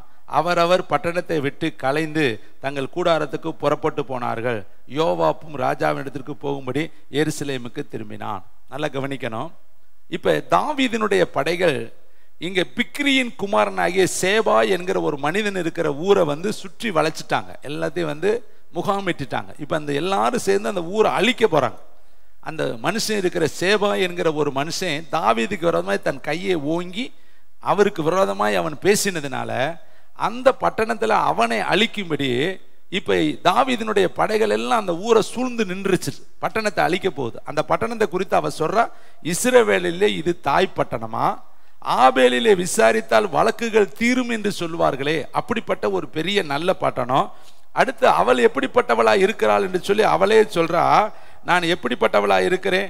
இஸ்ரவேலின் தாய் பட்டணம், நான் இஸ்ரவேலிலே நான் சமாதானம் உள்ளவளா இருக்கையில். அப்ப இஸ்ரவேலில் இவள் எப்படிப்பட்டவளா இருக்கலாம்? சமாதானப்படுத்தக்கூடிய சமாதானம் உள்ளவளா இருக்கையில் என் ஊரை நீ அழிக்கலாமா? எவ்வளவு புத்தியா பேசுறா பாரு. யாருக்கிட்ட பேசுறா? அந்த ஊரை அழிக்க வந்திருக்கிற தாவீதுடைய சேவகன் யோவாபு கிட்ட பேசுறா. நீ எதுக்கு என் ஊரை அழிக்க போற? உனக்கு என்ன வேணும்? ஏன் தாய் பட்டணத்தை கொல்ல நீ வந்திருக்கிற? புத்தியாய் ஒரு ஸ்திரீ பேசினாள். இதை கேட்கிற தம்பி தங்கச்சி, ஒரு ஊரையே அழிவிலிருந்து பாதுகாக்கிறதுக்கு அவளுக்கு பயன்படுத்தப்பட்டது என்ன தெரியுமா? புத்திங்க. புத்தியுள்ள ஸ்திரீ வீடு எப்படி கட்டப்படும்? ஞானத்தினால கட்டப்படும். செங்கலால கட்டப்படுமா? இல்லைங்க. ஒரு புத்தியுள்ள ஸ்திரீனா வீட்டில் அவள் விளக்கு அணையவே கூடாதான். பெண்கள் நல்லா தெரிஞ்சுங்க. அதிகாலையில் எழுந்து நேரப்பட வேலைகளை தரத்து என்ன செய்யணுமா? படியால பண்ணோட வேலைக்காரர்களுக்கெல்லாம் படி அளக்கணுமா? தூரத்திலிருந்து ஆகாரத்தை கொண்டு வரணுமா? வியாபார கப்பலை போல இருக்கணுமா? அநேக காரியங்களை விசாரித்து வாங்கணுமா? ஒவ்வொரு ஸ்திரியும் அதிகாலையில் எழுந்து தேவனிடத்துல மரியாள் போல உட்காரணுங்க. மரியாள் என்ன பண்ண தெரியுமா? காலையில் எந்திரிச்சு தேவனுடைய பாதத்தில் உட்கார்ந்தா. அவளுக்கு அந்த பழக்கம் இருக்கிறனால தான் அங்கே ஏசப்பா கிட்ட போய் உட்காந்துட்டான். இன்னைக்கு நீங்கள் உங்கள் இருதயத்தில் கையை வச்சு எனக்கிட்ட நீங்கள் சொல்ல வேண்டாம், நான் உங்களை ஜட்ஜு பண்ணுறவர் ஜட்ஜு கிடையாது. உனக்கே தெரியும் காலையில் எவ்வளோ நேரம் நீ ஜெபம் பண்ணுற, எவ்வளோ நேரம் வேதம் படிக்கிற, எத்தனை வசனம் உனக்குள்ளே பேசிக்கிட்டு இருக்கு, எத்தனை வசனத்துக்கு நீ உன் காலு கையெல்லாம் நடுங்குது, எத்தனை வசனம் உனக்குள்ளே வந்து நியாயம் இருக்குது. யோசித்து பாருங்க. மனுஷனுக்கு பயப்பட வேணாங்க, கர்த்தருக்கு காலையில் பயப்படணுங்க. உங்கள் ஜீவன் அவர் கையில் இருக்குதுங்க, உங்கள் ஆவி அவர் கையில் இருக்குதுங்க. ஒரு நிமிஷம் போதுங்க, அப்படின்னாருன்னா முடிஞ்சு போச்சு வேலை. நீ வண்டியை விட்டு கீழே இறங்க முடியாது, உட்காந்த இடத்த விட்டு நீ கீழே இறங்க முடியாது.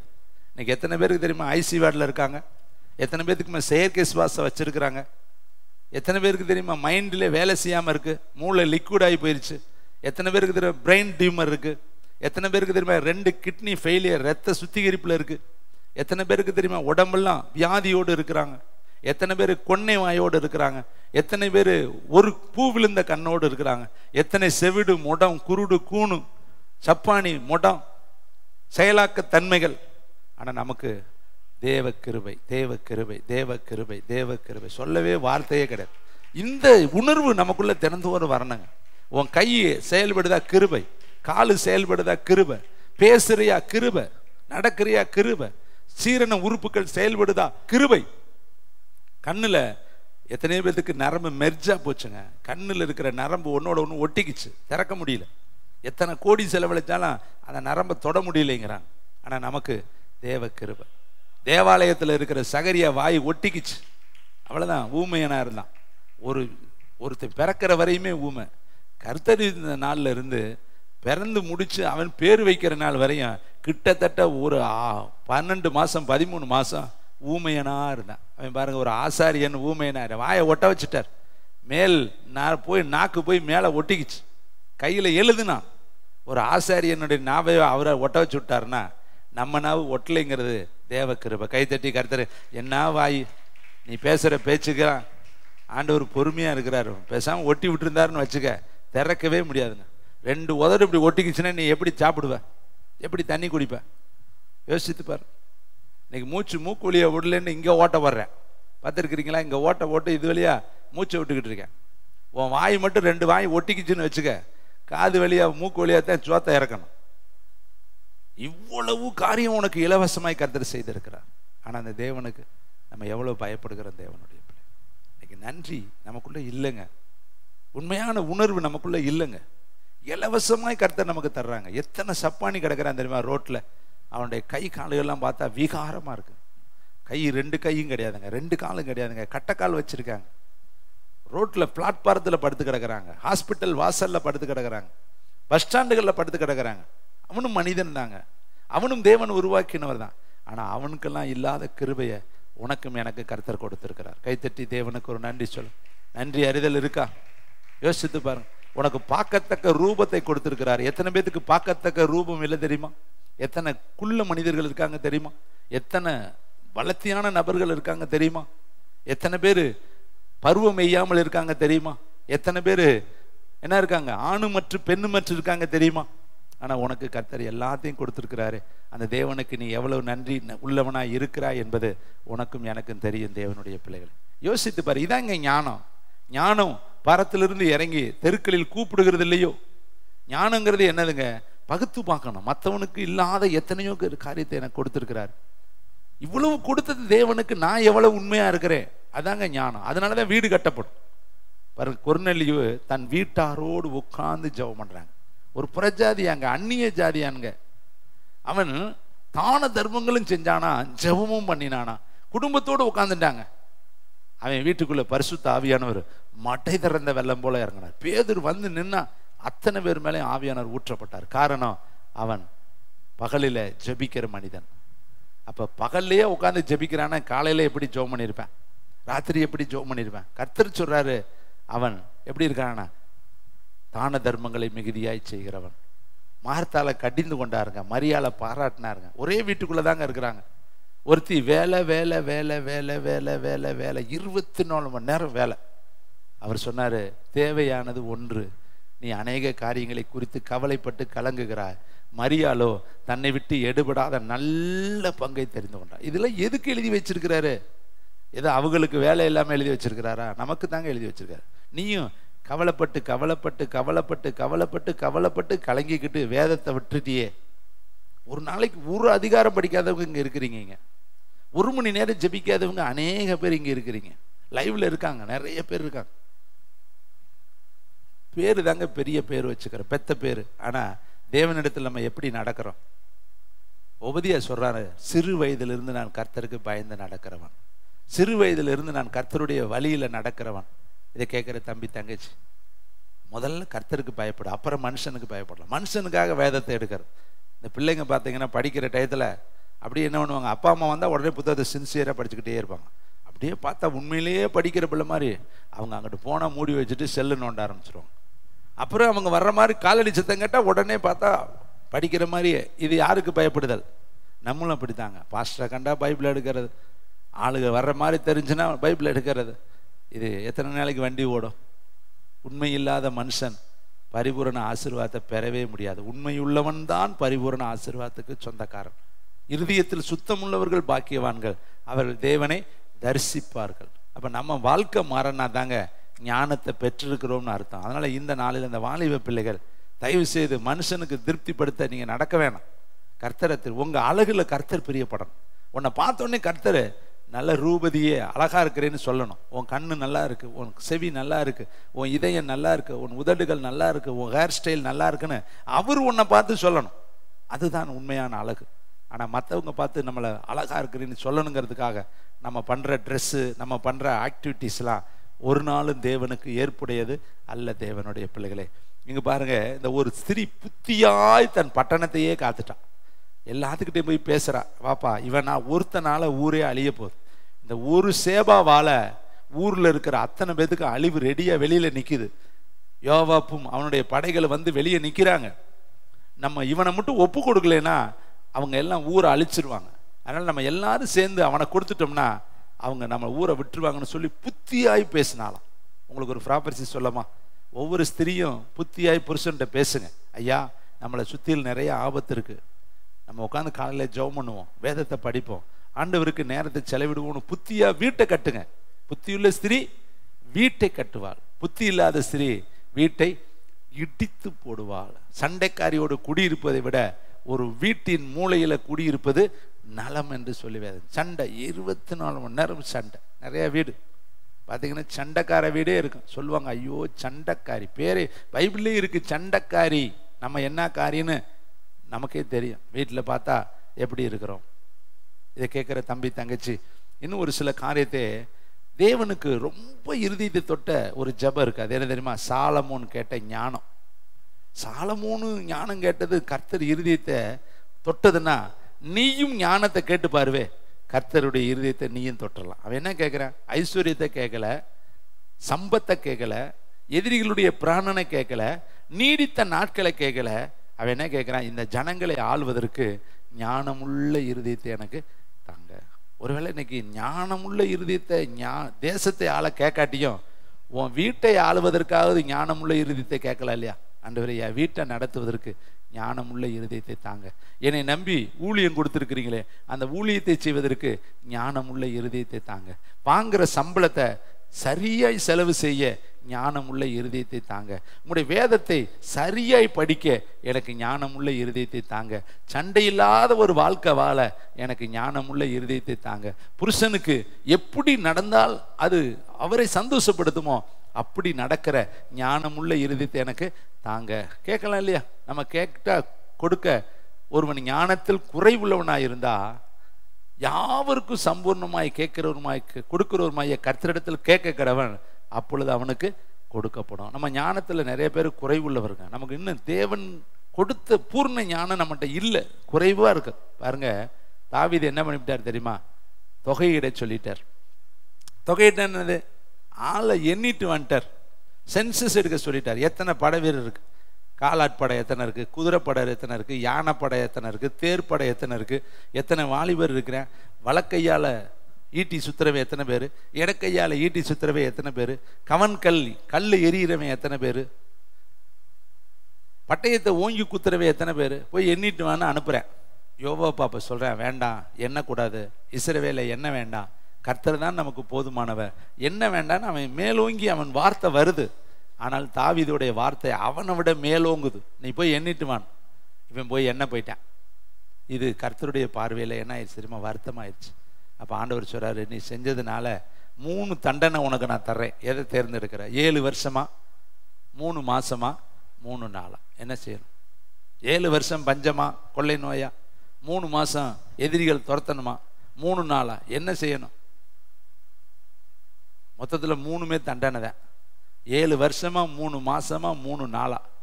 அவன் சொல்றேன், மகா புத்தியீனமாய் நடந்துட்டேன். தாவீதே, மகா புத்தியீனம், நான் ரொம்ப புத்தி கெட்டுத்தனமாக நடந்துட்டேன். இங்கே மட்டுமா நடந்தேன்? சண்டை நடக்கிறப்ப எல்லாரும் யுத்தத்தில் நிற்கணுமா இல்லையா? யுத்தத்துக்கு போயிருந்தானா இவன் எதுக்குங்க உரியாவுடைய மனைவியை பார்க்குறேன்? பச்சை பாலை இவன் எதுக்கு பார்க்குறேன்? அவன் இருக்க வேண்டிய இடத்துல இருந்தால் பார்க்க வேண்டியது சந்தர்ப்பமே இருக்காதே. இப்போ ஒரு ப்ராப்பர்சி சொல்லவா, இங்கே ஊழியம் நடக்கிறப்ப ஊழியத்தில் நீங்கள் இருந்துட்டீங்கன்னா உங்களுக்கு எதுக்கு பிரச்சனை? நீங்கள் எங்கேயோ உட்காந்துருக்க, தேவையில்லாத பேச்சை பேச, தேவையில்லாத நினைப்பு நினைக்க, தேவையில்லாத பிரயாணம் பண்ண, தேவையில்லாத இடத்துல போய் தான் உங்களுடைய வாழ்க்கை இன்னைக்கு நிறைய அடி, இழப்பு, ஏமாற்றம். தாவீது எல்லா பேரும் படபூரா காட்டில் இருக்கான்ல, யுத்தம் பண்ணிக்கிட்டு இருக்கான்ல, இவனும் போய் அந்த யுத்தத்தில் நின்று அவர்களோடு என்ன பண்ணியிருக்கணும்? நேரத்தை ஸ்பெண்ட் பண்ணியிருக்கணும்ல. ஆனால் இவனுக்கு இங்கே என்ன வேலை? இவனுக்கு என்ன உப்பிரியலை வேலை? இவனுக்கு என்ன உலாத்தல் தேவை? இவனுக்கு என்ன பகலில் தூக்கம் தேவை? ஊழியக்காரனுக்கு என்ன பகலில் தூக்கம்? அவனுக்கு எம்பிட்டு பொறுப்பு இருக்குது, எவ்வளோ கடமை இருக்குது, எவ்வளோ காரியத்தை அவன் செய்யணும். ஒரு படையே யுத்தத்தில் அங்கே நின்றுக்கிட்டு இருக்குது. இவன் இங்கே வந்து நல்ல சௌரியமாக படுத்து தூங்கிட்டு சாயந்தரம் உலாத்தினானா, மாடியில் உலாத்துறான். அப்போ வேலையில்லாதான் அங்கே உலாத்துவேன். பக்கத்தில் சொல்லுங்கள், சிஸ்டர் உலாத்தாதீங்க, உங்களுக்கு நிறைய வேலை இருக்குது, பொறுப்பு இருக்குது. இதை கேட்குற தம்பி தங்கச்சி, எதற்கு முன்கூட்டி சொல்லப்படுறது? பெருமைக்காக அல்ல. நீங்கள் தோல் உரிக்கப்படணும், விருத்த சேதனம் பண்ணப்படணும், உட்காந்து மயிர் கத்திரிக்கணும், இந்த உபவாசம் போடணும். நிறைய நீங்கள் ஒரு நாள் எடுக்கிறதா இருந்தாலும் 7 நாளைக்கு 5 நாளைக்கு உபவாசம் இருந்திருக்கணும். நீங்கள் இருந்து நீங்கள் ஜெபம் பண்ணிட்டு வந்து பாருங்களேன், நின்ன மகிமை இறங்குங்க, கை நீட்டினா மகிமை இறங்குங்க. நீங்கள் வார்த்தை பேசினாலே கிருபை இறங்குங்க. இயேசு கிறிஸ்துடைய வாயிலிருந்து கிருபையுள்ள வார்த்தை புறப்பட்டுச்சான். 1,00,000 வார்த்தை பேசுறதை விட 2 வார்த்தை பேசினாலே தேவனுடைய ராஜ்யம் பேச்சில் அல்ல, பக்கத்தில் சொல்லுங்க, பெல்லத்தில் இருக்கு. எங்க இருக்கு பெல்லம்? சீக்ரெட் மேட்டர் எங்க தெரியுமா? அந்தரங்கத்தில் இருக்கு. நீயும் தேவனும், நீயும் கர்த்தரும், நீயும் வசனமும், நீயும் அபிஷேகமும், நீயும் பரலோகமும், நீயும் தேவனும் எவ்வளவு நேரம் சீக்கிரட்டா சந்திக்கிறீங்களோ அதுதாங்க வெளியரங்கமான பதில் வரும். அதனாலதான் கர்த்தர் சொன்னாரு, பரலோகத்தில் இருக்கிற பிதாவிடத்துல போய் கதவை பூட்டி அந்தரங்கத்தில் இருக்கிற பிதாவை நோக்கி நீ ஜெபம் பண்ணு, உனக்கு வெளியரங்கமா என்ன செய்யக்கூடும். அப்ப நீ அந்தரங்கத்துல பண்ணுனா வெளியரங்கமா பதில் வரும். நம்ம வெளியரங்கமா நின்றுக்கிட்டு தான் கத்தரமே ஒழிய அந்தரங்கத்தில் நம்ம போகவே மாட்டேங்கிறோம். அந்தரங்கத்தில் போயிட்டு வெளியே வாங்க, புடமிடப்படுங்க, உள்ள போங்க, சீக்கிரட்டா போய் அவரை சந்திங்க, அவரிடத்துல போய் தனித்து உட்காருங்க. ஆண்டவரே நான் வந்துட்டேன், நாளைக்கு ஊழியம் செய்யணும், என்னை அபிஷேகம் பண்ணுங்க, என்னை அபிஷேகம் பண்ணுங்க, என்னை அபிஷேகம் பண்ணுங்க, என்னை நிரப்புங்க, என்னை நிரப்புங்க, ஃபில்மி ஃபில்மி ஃபில்மின்னு கேட்கணும். கேட்டுக்கிட்டே நீங்க இருக்கணும். ஒரு தேவனுடைய பிரசித்தி பெற்ற ஒரு தேவ ஊழியக்காரரு ஒரு சபைக்கு பிரசங்கம் பண்ண போனார். அந்த சபையை பார்த்தா பயங்கரமான சபை, அவ்வளவு ஜனங்கள், கூட்டம் கூட்டமா ஜனங்கள் வந்து ஈ மாதிரி மொக்கிறாங்க. இந்த பிரசித்தி பெற்ற ஊழியக்காரரு சபையை பார்க்குறாரு, விசுவாசிகளை பார்க்குறாரு, பாஸ்டரை பார்க்குறாரு. பாஸ்டர் பார்த்தா பெக்குலியர் டைப், ஒரு திறமை இல்லை, ஒரு தாளந்து இல்லை, ஒரு அனைட்டிங் பேர்சன் அவர் தெரியல. அவரை பார்த்தா ஒரு நல்ல விகற்பமாய் பிரசங்கம் பண்ணக்கூடிய தாளந்து இல்லை, ஒரு அப்பியரன்ஸ் கிடையாது, ஒரு பாஸ்டருக்குரிய தோரணை கிடையாது, எதுவுமே இந்த ஊழியக்காரர் பார்த்தா அவர்கிட்ட இல்லை. ஆனா சபை இவ்வளவு கூட்டமா இருக்கே, இவ்வளவு அப்பியரன்ஸா இருக்க, எப்படி இது நிஜமா இவரு சபையா, இவருக்கு கர்த்தர் கொடுத்ததா, இல்லை யார்கிட்டையும் எடுத்துட்டாரா, இவரை ஏற்றுக்கொள்ளவே முடியலையே, இவர்கிட்ட பார்த்த ஒரு பாஸ்டருக்குரிய அந்த ஒரு அத்தாரிட்டி இல்லையே, ஒரு அப்பியரன்ஸ் இல்லையே, என்னென்னமோ இந்த ஊழியக்காரர் வந்த ஊழியக்காரருக்குள்ள கன்ஃபியூஸ் ஆகிப்போச்சு, ரொம்ப கன்ஃபியூஸ் ஆகிப்போச்சு. சாயந்தரம் போய் அந்த ரூமில் தங்கி இருக்கிறப்ப பொறுக்க முடியல, போவ சாவி உளறிட்டார். ஆண்டவரே நான் எவ்வளோ பெரிய ஊழியக்காரன், எப்படியெல்லாம் ஊழியம் செய்கிறேன், எங்கெல்லாம் போகிறேன், என்கிட்ட வர இருக்குது, வல்லமை இருக்குது, வெளிப்பாடு இருக்குது, நான் அப்படின்னு ஆவி தெரியுது, உலகம் தெரியுது, பரலோகம் தெரியுது, ஆனால் இவர்கிட்ட ஒன்றையுமே ஆனால் இவருக்கு மூட்டு ஆத்மாவை கொடுத்துருக்குறீங்க, இது எப்படி, இது சீக்ரெட் மேட்ரு என்ன, ஏன் இவரை நம்பி எப்படி கொடுத்தீங்க இவ்வளவு ஜனங்கள்? கேள்வி நியாயமான கேள்வியா கேட்குறார். ஏன்னா யோபுவுக்கு குறை சொல்லும்படி எலிக்கு வர்றேன், தோமானியன் வர்றேன், பில்தாத்து வர்றேன் 4 பய. இவன் மாற்றி அவன் மாற்றி பந்தை உதைக்கிற மாதிரி மாற்றி யோபு உதைச்சிக்கிட்டே இருக்கேன். 4 பயலும் 4 குற்றத்தை சொல்லி பார்த்தேன். 40,000 குற்றம் சொல்லிட்டேன் எல்லாரும் மொத்தத்தில்.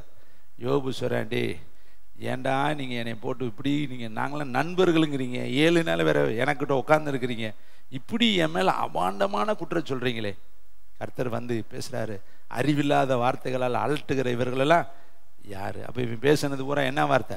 அறிவில்லாத வார்த்தை, அலட்டுகிற வார்த்தை, அலட்டுண்டாக்குகிற தேற்றரவாளர்கள். இப்போ இந்த கேள்விக்கு அன்னைக்கு ராத்திரி கர்த்தர் அவர் பதில் கொடுத்தார் அந்த ஊழியக்காரருக்கு. ஐயா, நீ நிறைய கேள்வி கேட்ட மகனே, எந்திரிச்சு வா, அந்த ஊழியக்காரர் ரூமில் போய் பாரு, அவர் என்ன செய்கிறாருன்னு பாரு, இந்த வெளியே நின்று கவனினாராம். அப்போ எந்திரிச்சு போய் இந்த புதுசாக போன ஊழியக்காரரு அந்த சபை ஊழியக்காரருடைய ரூமுக்கு வெளியே நின்று கவனிச்சார். என்ன செய்கிறாருன்னு பார்த்தா, அவர் அந்நேரத்தில் நடிச்சாமோ பிரசங்கம் பண்ண இவர் போயிருக்கிறாரு, பாட்டு ஒர்ஷிப்பு எல்லாம் இவர் தான். அவருக்கு அங்கே இன்னும் நாளைக்கு சபையில் வேலை இல்லை. ஆனால் அவர் அந்த ராத்திரியில் உட்காந்து அந்த மேய்ப்பன், அந்த அப்பியரன்ஸ் இல்லாதவர், தோற்றம் இல்லாதவர், படிப்பு இல்லாதவர், வஸ்திரம் நல்ல வஸ்திரம் போடாதவர், கவர்ச்சி உடை அணியாதவர், கிருபை வர்றம் வெளிப்பாடு இல்லாதவர், தாளந்து இல்லாதவர், பேச்சு திறமை இல்லாதவர், ஃப்ளூவன்ட்லி இங்கிலீஷ் நாலேஜ் இல்லாதவர், எப்படி வேணாலும் வச்சுக்குங்க. ஆனால் அவர் என்ன பண்ணார்?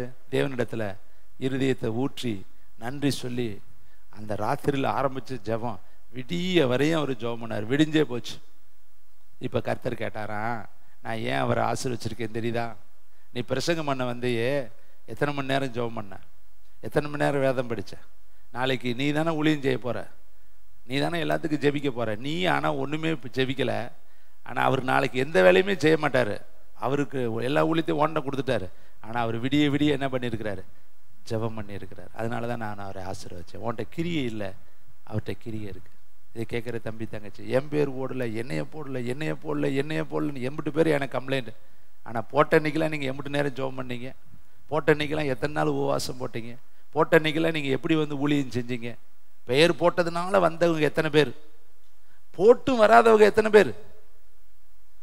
கொடுக்கப்பட்ட நாட்களில் அதில் நம்ம உண்மை இல்லாமல் இருந்துட்டு இப்போ போடல, கொடுக்கல, தள்ளைனா உண்மையற்ற தன்மையை பார்த்துட்டு தான் அந்த ஊழியம் நழுவுது. அதை கேட்குற தம்பி தங்கச்சி, நம்ம உண்மையாக இருந்தால் தாங்க கர்த்தர் ஆசீர்வாதம். உள்ளவனுக்கு கொடுக்கப்படும், இல்லாதவனிடத்தில் உள்ளதும் என்ன செய்யப்படும்? எடுத்து கொள்ளப்படும். ஊழியம் இருக்குதுன்னா அதுக்கு விதை கொடுங்க, அதுக்கு பிரயாசப்படுங்க. அதுக்காக நீங்கள் விளக்குறேன் கொடுங்க. நான் இன்னைக்கு நிற்கிறேன்னா நேற்று முழுசும் நான் ஜெபம் பண்ணேன். ஒரு நிமிஷம் கூட நான் வேஸ்ட் பண்ணல. நேற்று எவ்வளவு என்னால் இங்கே ஸ்பெண்ட் பண்ண முடியுமோ பண்ணினேன். நான் ராத்திரி படுக்கிறப்ப 11 மணிக்கு மேலே இருக்கும். தம்பி தான் எனக்கு டீ கொண்டு வருவான், அவனை கேளுங்க. 1 மணிக்கு நான் முழித்தேன் கரெக்டாக. அவன் வர்றப்பெல்லாம் என்னால் உட்காரவே முடியல, நிற்க முடியல, அவ்வளவு டல் சரீரம். ஆனால் 1 மணிலேருந்து இப்போ மத்தியானம் 1 மணி ஆக போகுது, இன்ன வரையும் நான் ஜெபத்தில் ஓடிக்கிட்டே தான் இருக்கேன். இன்னும் என்னுடைய சரீர தளர்ச்சியை நான் பார்க்கவே கிடையாது. பிரயாசப்பட்டு ராத்திரி ஃபுல்லாக நான் உட்காந்துருக்கேன், ராத்திரி பூரா ஜெபம் பண்ணியிருக்கேன், பைபிள் படிச்சிருக்கேன். 1 மணிலேருந்து இப்போ வரையும் கண் அசராமல் நின்றுக்கிட்டு தான் இருக்கிறேன். ஏன் இதை சொல்கிறேன்னா, விலை கொடுத்து பாருங்களே, மகிமையாக இருக்கும்.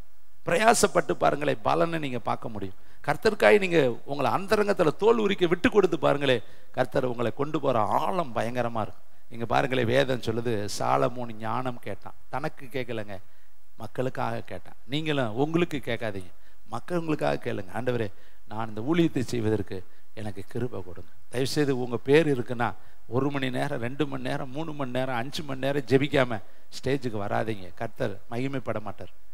ரொம்ப நேரம் ஜெபம் பண்ணுங்க, கர்த்தர் கிருபை பாராட்டுவார், வரம் கொடுப்பார், வெளிப்பாடு கொடுப்பார்.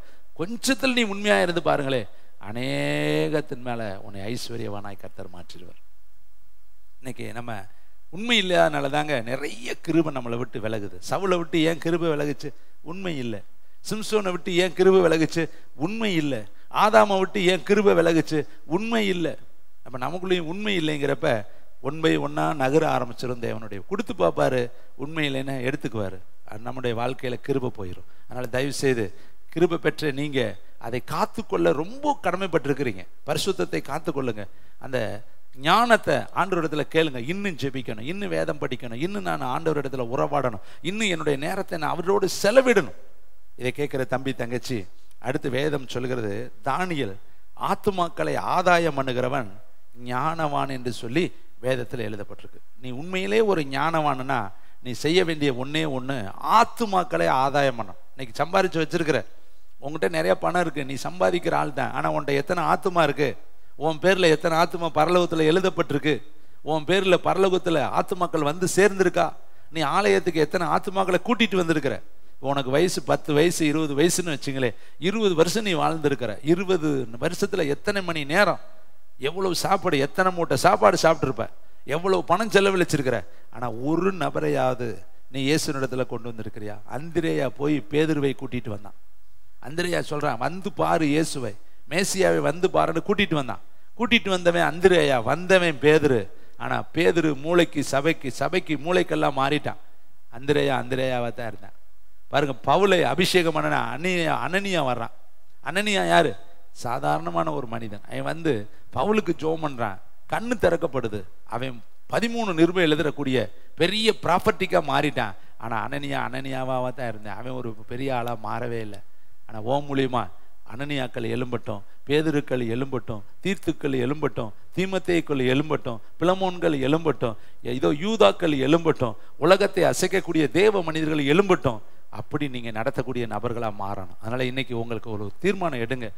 என் பேர்ல பரலோகத்துல இப்போ நீங்க இப்போ புக்கு ஓப்பன் பண்றீங்க, பாஸ்புக்கு, அது வெறும் புக்காகவே வச்சிருந்தா என்ன பண்ணுவாங்க பேங்குக்காரங்க? என்னங்க ஒரு அக்கௌண்ட் டிரான்ஸ்லேஷன் உங்கள்கிட்ட எதுவுமே இல்லையே, வரவு செலவே இல்லையே, வெத்து புக்காக வச்சிருக்கிறீங்களேன்னு சொல்லுவாங்களா? சொல்ல மாட்டான். பரலோகத்தில் உங்க புத்தகத்தில் எத்தனை பேர் எழுதியிருக்காங்க எனக்காவது கேட்டிருக்கீங்களா? இன்னைக்கு கேளுங்க, ஞானம் வேணுங்க. பரலோகத்தில் பொக்கிஷம் சேர்த்து வை, பூச்சியாவது துரும்பாது, அதை கெடுக்கிறதும் இல்லை, அதை தொடுவதும் இல்லை, அரிக்கிறதும் இல்லை. பூமியில சேர்த்து வச்சா அழிஞ்சு போயிடும். அப்ப நம்ம பரலோகத்தில் எத்தனை பேர்த்தை சேர்த்துருக்கிறோம்? இன்னைக்கு வரையும் சேர்க்காதவங்க தயவு செய்து போய், ஆண்டவரே நான் என்னால் முடிஞ்சது ஆத்துமாக்களை நான் பரலோகத்தில் கொண்டு வந்து என்ன செஞ்சிடறேன், சேர்க்கணும். ஒரு சபை நடந்துக்கிட்டு இருந்துச்சான். சபை நடந்துட்டு இருக்க பாஸ்டர் பிரசங்கம் பண்ணிட்டு இருக்கிறார், ஆவியில நிரம்பி நடத்திக்கிட்டு இருக்கிறார். அங்கே ஒரு ஸ்பிரிட் ஆடிக்கிட்டு இருக்குது, சுத்திக்கிட்டே இருக்குது. அந்த ஆவி நல்லா அலக்கழிச்சுக்கிட்டு இருக்குது. பாஸ்டர் பார்க்குறாரு, அவரு டங்க்ல பேசுறாரு. அப்படி பேசி அதை எப்படியாவது ஓட்டிடலான்னு பார்க்குறாரு. இப்போ ஒரு விசுவாசி மூளையில் போய் முழங்கால் போட்டார். அவர் மூளையில் உட்காந்து ஜெபம் பண்ணிட்டு இருக்கிறார். ஆண்டவரே, பாஸ்டர் பிரசங்கம் பண்ணிட்டு இருக்கிறார், இந்த ஸ்பிரிட் இங்கே ஆடிக்கிட்டு இருக்குதே, அதை இயேசுவின் நாமத்தில் கட்டுறேன், அது செயலற்று போகட்டும்னு சொல்லி அவர் ஆவியில் நிரம்பி இந்த மூளையில் ஜெபம் பண்ணிட்டு இருக்கிறார். இவர் இங்கே பிரசங்கம் பண்ணிக்கிட்டு அதை ஸ்பிரிட்டை கட்டிக்கிட்டு இருக்கார். எல்லாத்தையும் பார்க்க மைக்கில் கட்டிக்கிட்டு இருக்கிறார். எல்லாம் பார்க்க அவருக்கு தெரிஞ்ச காரியத்தெல்லாம் செஞ்சுக்கிட்டு இருக்கிறார். ஒருத்தர் யாருக்குமே தெரியாமல் ஜெபம் பண்ணிட்டு இருக்கிறார். இப்போ இந்த ஸ்பிரிட் என்ன பண்ணுச்சு, அந்த ஆவி, அந்தகார ஆவி அப்படி ஒரு சுற்றி அப்படியே நேராக உருண்டு போய் அவர் காலுக்கிட்ட போய் விழுந்து சொன்னான், ஜெபம் பண்ணாதான் நான் போயிடுறேன், நிப்பாட்டு ஜெபத்தை. கைத்தட்டி கர்த்தரை மகிமைப்படுது. இப்போ யாரை பார்த்து ஓடிச்சு? பிரசங்கிக்கிறாளா ஜெபிக்கிறாளா? ஹலோ, இங்கே தானே இருக்கிறீங்க? ஐயா மட்டும் என்கிட்ட மைக்கியை கொடுத்தாருன்னா 2 பிச்சு கிழிச்சு போட்டுருவேன். என் மைக்கியை கொடுக்காட்டி நீங்கள் கிழிக்க மாட்டீங்களோ? உட்காந்து மூளையில் பண்ணினாலே எல்லாம் கிழிஞ்சு போயிடும். மனுஷனுக்கு பேர் புகழுக்கு தாங்க, பேரு புகழே உங்களுக்கு ஆபத்து. ஐயோ, உங்களுக்கு புகழ்ச்சியா சொன்னால் உனக்கு ஐயோன்னு எழுதியிருக்கு. 4 பேர் பார்க்க நம்ம செய்யணும்னு நினைக்கக்கூடாது. யாருமே பார்க்காத இடத்துல உட்காந்து நீ அந்தரங்கத்தை நோக்கி, பிதாவை நோக்கி வேண்டிக் கொண்டா பரலோகத்தில் உன் பலன் எப்படி இருக்கும்? மிகுதியாயிருக்கு. ஊழியங்கிறது இங்கேயும் செய்யலாம், ரகசியமாகவும் செய்யலாம். இதுக்கு பேர் பதிவிடை ஜெபம், இதுக்கு பேர் ராச்சாம ஜெபம். அதெல்லாம் வெளியே தெரியவே தெரியாது. பெரிய பெரிய ஊழியக்காரங்க பிரசங்கியார்கள் மேடைக்கு வருவாங்க, ஆனால் அவங்களுக்கு கீழே 100 பேர் 200 பேர் ஜெபம் பண்ணிட்டு இருப்பாங்க. மேடைக்கு கீழே வெளியே யாருக்குமே தெரியாது. ஒரு எஸ்ரா எழும்பி நிற்பாரு, இந்த பக்கமும் இந்த பக்கம் 11 பேர் நிற்பாங்க. பேதுரு எழும்பி நிற்பாரு, 2 பக்கம் 11 பேர் நிற்பாங்க. அவங்க பேர்லாம் எழுதப்படலை, எழும்பி நின்னவர் பேர் மட்டும்தான் என்ன செய்யப்பட்டிருக்கு, எழுதப்பட்டிருக்கு. எனக்கு தெரிந்த ஒரு தேவனுடைய ஊழியக்காரர் ஒரு சாட்சி சொன்னார், ரொம்ப மறக்கவே முடியாத ஒரு சாட்சி. அந்த சாட்சியை நான் உங்களுக்கு ஞானத்தை குறித்து சொல்ல விரும்புகிறேன். ஒரு பொது மீட்டிங்கில் அந்த ஊழியக்காரர் பிரசங்கம் பண்ண போகிறாரு. அன்றைக்கு அவருடைய உடல் அளவில் மனதளவில் ஒரு பெரிய பலவீனம். அவரால் போய் இந்த மேடையில் எழும்பி நிற்க முடியல. அந்த இடத்துல போய் நிற்கும் பொழுது ரொம்ப டல்னஸ், ஒரு விதமான சோர்வு அவரை தாக்குது.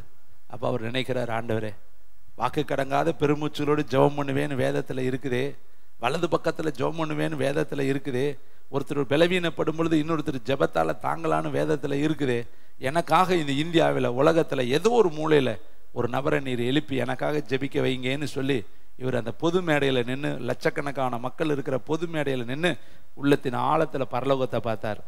வேதம் சொல்லுது, ஆபத்து காலத்தில் நினைக்கி கூப்பிடு, நான் உனக்கு மறு உத்தரவு தந்து நீ நினையாதும் எட்டாதுமான பெரிய காரியத்தை அறிவிப்பேன்னு சொன்ன கர்த்தர், ஒரு ஏழை குடிசையில் ஒரு அம்மா அரிசி அரிச்சுக்கிட்டு இருந்தாங்களாம். அரிசி சமையல் உலையில் போட. இப்போ தேவன் அந்த மகள்கிட்ட கேப்ரியல் எப்படி தோன்றினாரோ அதே போல் கர்த்தருடைய ஆவியானவர் தோன்றி, அம்மா ஒரு ஊழியக்காரருடைய முகத்தை காட்டி, இந்த ஊழியக்காரருக்காக உடனே வேகமாக ஜெபம் பண்ணு, உன்னுடைய ஜெபம் அவருக்கு தேவையாக இருக்குனார். உடனே அந்த அம்மா பார்க்குது, ஒலை கொதிச்சுக்கிட்டு இருக்குது, கையில் அரிசியை அரிச்சுக்கிட்டு இருக்காங்க. இந்த அம்மா நினைக்குது, அதில் போட்டுட்டா சோறாயிரும்ல. கர்த்தர் சொல்கிறாரு, அர்ஜென்ட்டு இம்மிடியட்லியே ஒரு ப்ரேயர் பண்ணுங்கிறாரு. இப்போ அந்த அம்மா நினச்சிச்சு, அரிசியா சோறா ஜெபமா? கர்த்தரே பிரத்யட்சணமாக வந்து சொல்கிறாருன்னா அது எவ்வளோ சீரியஸான ஒரு மேட்ரு. உடனே அந்த அம்மா என்ன பண்ணுச்சு, முழங்கால் போட்டுச்சு. அரிசியை மறந்துருச்சு, உலைய மறந்துருச்சு. முழங்கால் போட்டால் தான் 1 மணி நேரம் அந்த அம்மா ஜெபம் பண்ணுது. அந்த ஒரே ஊழியக்காரருக்காக ஜெபம் பண்ணுது. ஆவியில் நிரம்புது, டங்த்தில் பேசுது. முடிஞ்சிருச்சு. கண்ணை திறந்து பார்க்குது, 7 மணிக்கு முழங்கால் போட்டால் 8 மணி ஆயிடுச்சு. அடுப்பை பார்த்தா அவிஞ்சு போச்சு, எல்லாம் கொதிச்சு, தட்டியெல்லாம் கருப்பாகி, உள்ளே இருக்கிற தண்ணியெல்லாம் ஆவியாகி, இங்கிட்ட அரிசியெல்லாம் ஊறி போய் எல்லாம் சொதன்னு போச்சு. என்ன நடந்துச்சுன்னே தெரியல இந்த அம்மாவுக்கு. உடனே என்ன பண்ணுது, அடுத்த நாள், இப்போல்லாம் தகவல் தொடர்புலாம் ரொம்ப வேகமாக இருக்குது, இன்டர்நெட் வந்துருச்சு. அப்போல்லாம் லெட்ரு, கவரிங் லெட்ரு. அந்த அம்மா ஓடி ஒரு இன்லேண்ட் லெட்டரை வாங்கி அந்த ஊழியக்காரருக்கு லெட்ரு போடுது. ஐயா, இப்படி உங்கள் முகத்தை ஆண்டவர் காட்டினார், உங்களுக்கு என்ன நடந்துச்சு, ஏன் என்னை ஆண்டவர் ஃபோர்ஸ் பண்ணார், நான் இந்த மணிலேருந்து இந்த மணி வரையும் உங்களுக்காக நான் ஆவிக்குள்ளாய் மாறி யோவான் ஜெபம் பண்ண மாதிரி பண்ணினேன், உங்களுக்காக நான் ஃபோக்கஸ் பண்ணினேன், என்ன நடந்துச்சு அதை நான் தெரிந்து கொள்ள விரும்புகிறேன்னு எழுதிச்சு. அந்த ஊழியக்காரர் அதை வாங்கி படிச்சுட்டு பதில் எழுதினார், இந்த நாளில் இந்த நேரத்தில் நான் இந்த பொதுக்கூட்டத்தில் இருந்தேன், இந்த இடத்துல என்னால் ஜெபிக்க முடியல, என்னுடைய உடலில் மனதில் ஆவியில் தடுமாற்றம். அப்போ நான் பரலோகத்தை நோக்கி அபயமிட்டேன். அன்றைக்கு அந்த நிமிஷத்தில் கர்த்தர் உங்களோடு என்ன பண்ணியிருக்கிறார், இடைபெற்றிருக்காரு. நீங்கள் பண்ணின ஜெபம் அந்த பொதுக்கூட்டத்தில் லட்சக்கணக்கான மக்களுக்கு ஒரு விடுதலைக்கு கருவியாய் கர்த்தர் என்னை பயன்படுத்தினார். கைத்தட்டி கர்த்தருக்கு நன்றி சொல்லுங்க. அவரே தன்னுடைய ஒளி நாடாவில் சொல்லியிருக்கிறார். எங்கேயோ இருக்கிற ஒரு அம்மா, எங்கேயோ இருக்கிற ஒரு ஊழியக்காரர், இந்த ஜெபம் அங்கே இருக்கிறவங்களுக்கு தேவை பலனை கொடுக்குன்னா, நீ எந்த இடத்துல இருந்தாலும் ஜெபம் பண்ணுனா ஊழியத்துக்கு தேவை பலன் கொடுக்கும். கைத்தட்டி அவர் தூரத்திற்கும் சமீபத்திற்கும் தேவன். ஆனால் நம்ம என்ன நினைக்கிறோம், மேடையில் வந்து தான் ஜெபம் பண்ணணும், அங்கே வந்தால் தான் நம்ம பேர் இல்லை தேவனுடைய, அதெல்லாம் ஒரு ரொம்ப நிலைக்காது. பேர் போடுறவங்கெல்லாம் பரிசுத்தவானும், பேர் போடாதவங்களாம் அசுத்தவானும் கிடையாது. பேரை வைத்து ஊழியம் அல்ல, உன் மனதை வைத்து, உணர்வை வைத்து, ஆவியை வச்சு, முழங்காலை வச்சு, அர்ப்பணிப்பை வச்சு, டெடிக்கேஷனை வச்சு, விட்டு கொடுத்தலை வைத்து தான் ஊழியம். அதனால் நீங்கள் தெரிந்து கொள்ளணும், எந்த இடத்துல இருந்தாலும் ஊழியத்தை தாங்கலாம். கைத்தட்டி கர்த்தருக்கு நன்றி. ஆனால் என்ன வேணும், சின்சியர் செயல்படணும். மோசே கையை தவண்டு போச்சு, கீழே இறங்கிக்கிட்டு இறங்க தோல்வி, தூக்கி பிடிக்க ஜெயம். அப்போ தோல்வியும் ஜெயமும் தூக்கி பிடிக்கிறவங்க கையில் தாங்க இருக்குது. நீங்களும் ஊழியத்தை தூக்கி பிடிங்க. கர்த்தர் அதான் ஞானம். ஞானம் இருந்தால் வீட்டை கட்டலாம், ஞானம் இருந்தால் ஊழியத்தை கட்டலாம், ஞானம் இருந்தால் ஜெபம் பண்ணலாம், ஞானம் இருந்தால் பரலோகத்துக்கு ஆயத்தமாகலாம். இதை தான் கர்த்தர் இன்னைக்கு உங்களுக்கு சொல்கிறாரு. என்ன சார், வீடு ஞானத்தினாலே கட்டப்படும். இப்போ சொல்லுங்கள், ஊழியம் ஞானத்தினாலே கட்டப்படும், சபை ஞானத்தினாலே கட்டப்படும், இன்னும் பிள்ளைகள் ஞானத்தினால கட்டப்படுவார்கள். சகலத்திற்கும் ஞானம்தான் தேவனுடைய பிள்ளைகளே. பாருங்க, விசேஷமான ஒன்று அவர் சாலமோன் சொல்லி முடிக்கிறார். அதை மட்டும் நான் சொல்லி முடிக்கிறேன். நீதிமொழிகள் புஸ்தகம் 30ஆம் அதிகாரம் 24வது வசனத்தை எல்லாரும் வாசிக்கலாமா எல்லாரும்? பூமியில் சிறியவைகளா இருந்தும் மகா ஞானம் உள்ளவைகள் சின்னதா இருக்குதா, மகா ஞானமா இருக்குதா? நல்லா கவனிங்க.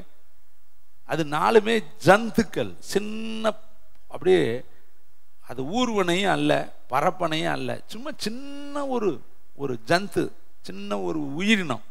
அது எப்படி இருக்குதா, மகா ஞானம் உள்ள 4 உண்டு. அவை அவன அற்பமான சந்துவாய் இருந்தும் கோடை காலத்தில் தங்கள் ஆகாரத்தை சம்பாதிக்கிற எறும்பு. நம்ம நினைக்கிறோம் எறும்பெல்லாம் ஒரு பொருட்டாவே நினைக்கவே மாட்டேங்கிறோம். ஆனா அதை குறித்து சாலமோன் எழுதுறாரு, மகா ஞானம் உள்ளதான். கோடை காலத்துல தனக்கு வேண்டியதை சேர்த்து வைக்குதான். அதை எடுத்து கொண்டு போய் பார்த்துருக்கீங்க. அது டிசிப்ளினை பார்த்துருக்கிறீங்களா? முன்னாடி ஒரு எறும்பு போனால் பின்னாடி அப்படியே கிடு கிடு கிடு கிடு கிடு கிடு கிடு கிடுன்னு போகும். எல்லாம் ஒன் பை ஒன்னா அது தனக்கு வேண்டியதை எடுத்து கொண்டு போய் அடுத்து ஒரு காலத்துக்கு தேவை என்பதை அறிந்து அது எல்லாம் சேர்த்து வைக்குது. ஆனால் நம்ம இன்னொரு காலம் வரப்போகுது, அந்த காலத்தில் நம்ம பரலோகத்துக்கு போகணுமேனு சொல்லி நம்ம எறும்பை போல எத்தனை பேர் சேர்த்து வைக்கிறோம். எறும்பின் இடத்துல போய் அதனுடைய வழிகளை கற்றுக்கொள் என்று வசனம் எழுதப்பட்டிருக்கு. சின்னதா சந்து தான், ஆனா அது ஞானமா இருக்குதான். அடுத்து இன்னொன்னு எழுதுறாரு பாருங்களே, சத்துவமற்ற சந்துவம் இருந்தும் தங்கள் வீட்டை கண்மலையிலே தோண்டி வைக்கும் குழி முசல், சின்ன முசல். அது வீடு எங்க கட்டுதான்? கண்மலையில கட்டுதான். நீங்க பாத்தீங்கன்னா கண்மலையின் மேல் புத்தியுள்ளவன் வீட்டை கட்டுறான், மணலில் மேல் புத்தி இல்லாதவன் வீட்டை கட்டுறான். இது சின்னதா இருக்குது, ஆனா அது வீடு கட்டுற இடம் குழி முசல், அங்க போய் கண்மலையில கட்டுதான். சரி, அடுத்து ராஜா இல்லாதிருந்தும் பவுஞ்சாய் புறப்படுகிற வெட்டுக்கிளிகள். வெட்டுக்கிளி நம்மளாம் அது ஒரு பொருட்டாவே நினைக்க மாட்டேங்கிறோம். அதுக்கு ராஜாவும் இல்லை, எஜமானனும் இல்லை, அதிகாரியும் இல்லை.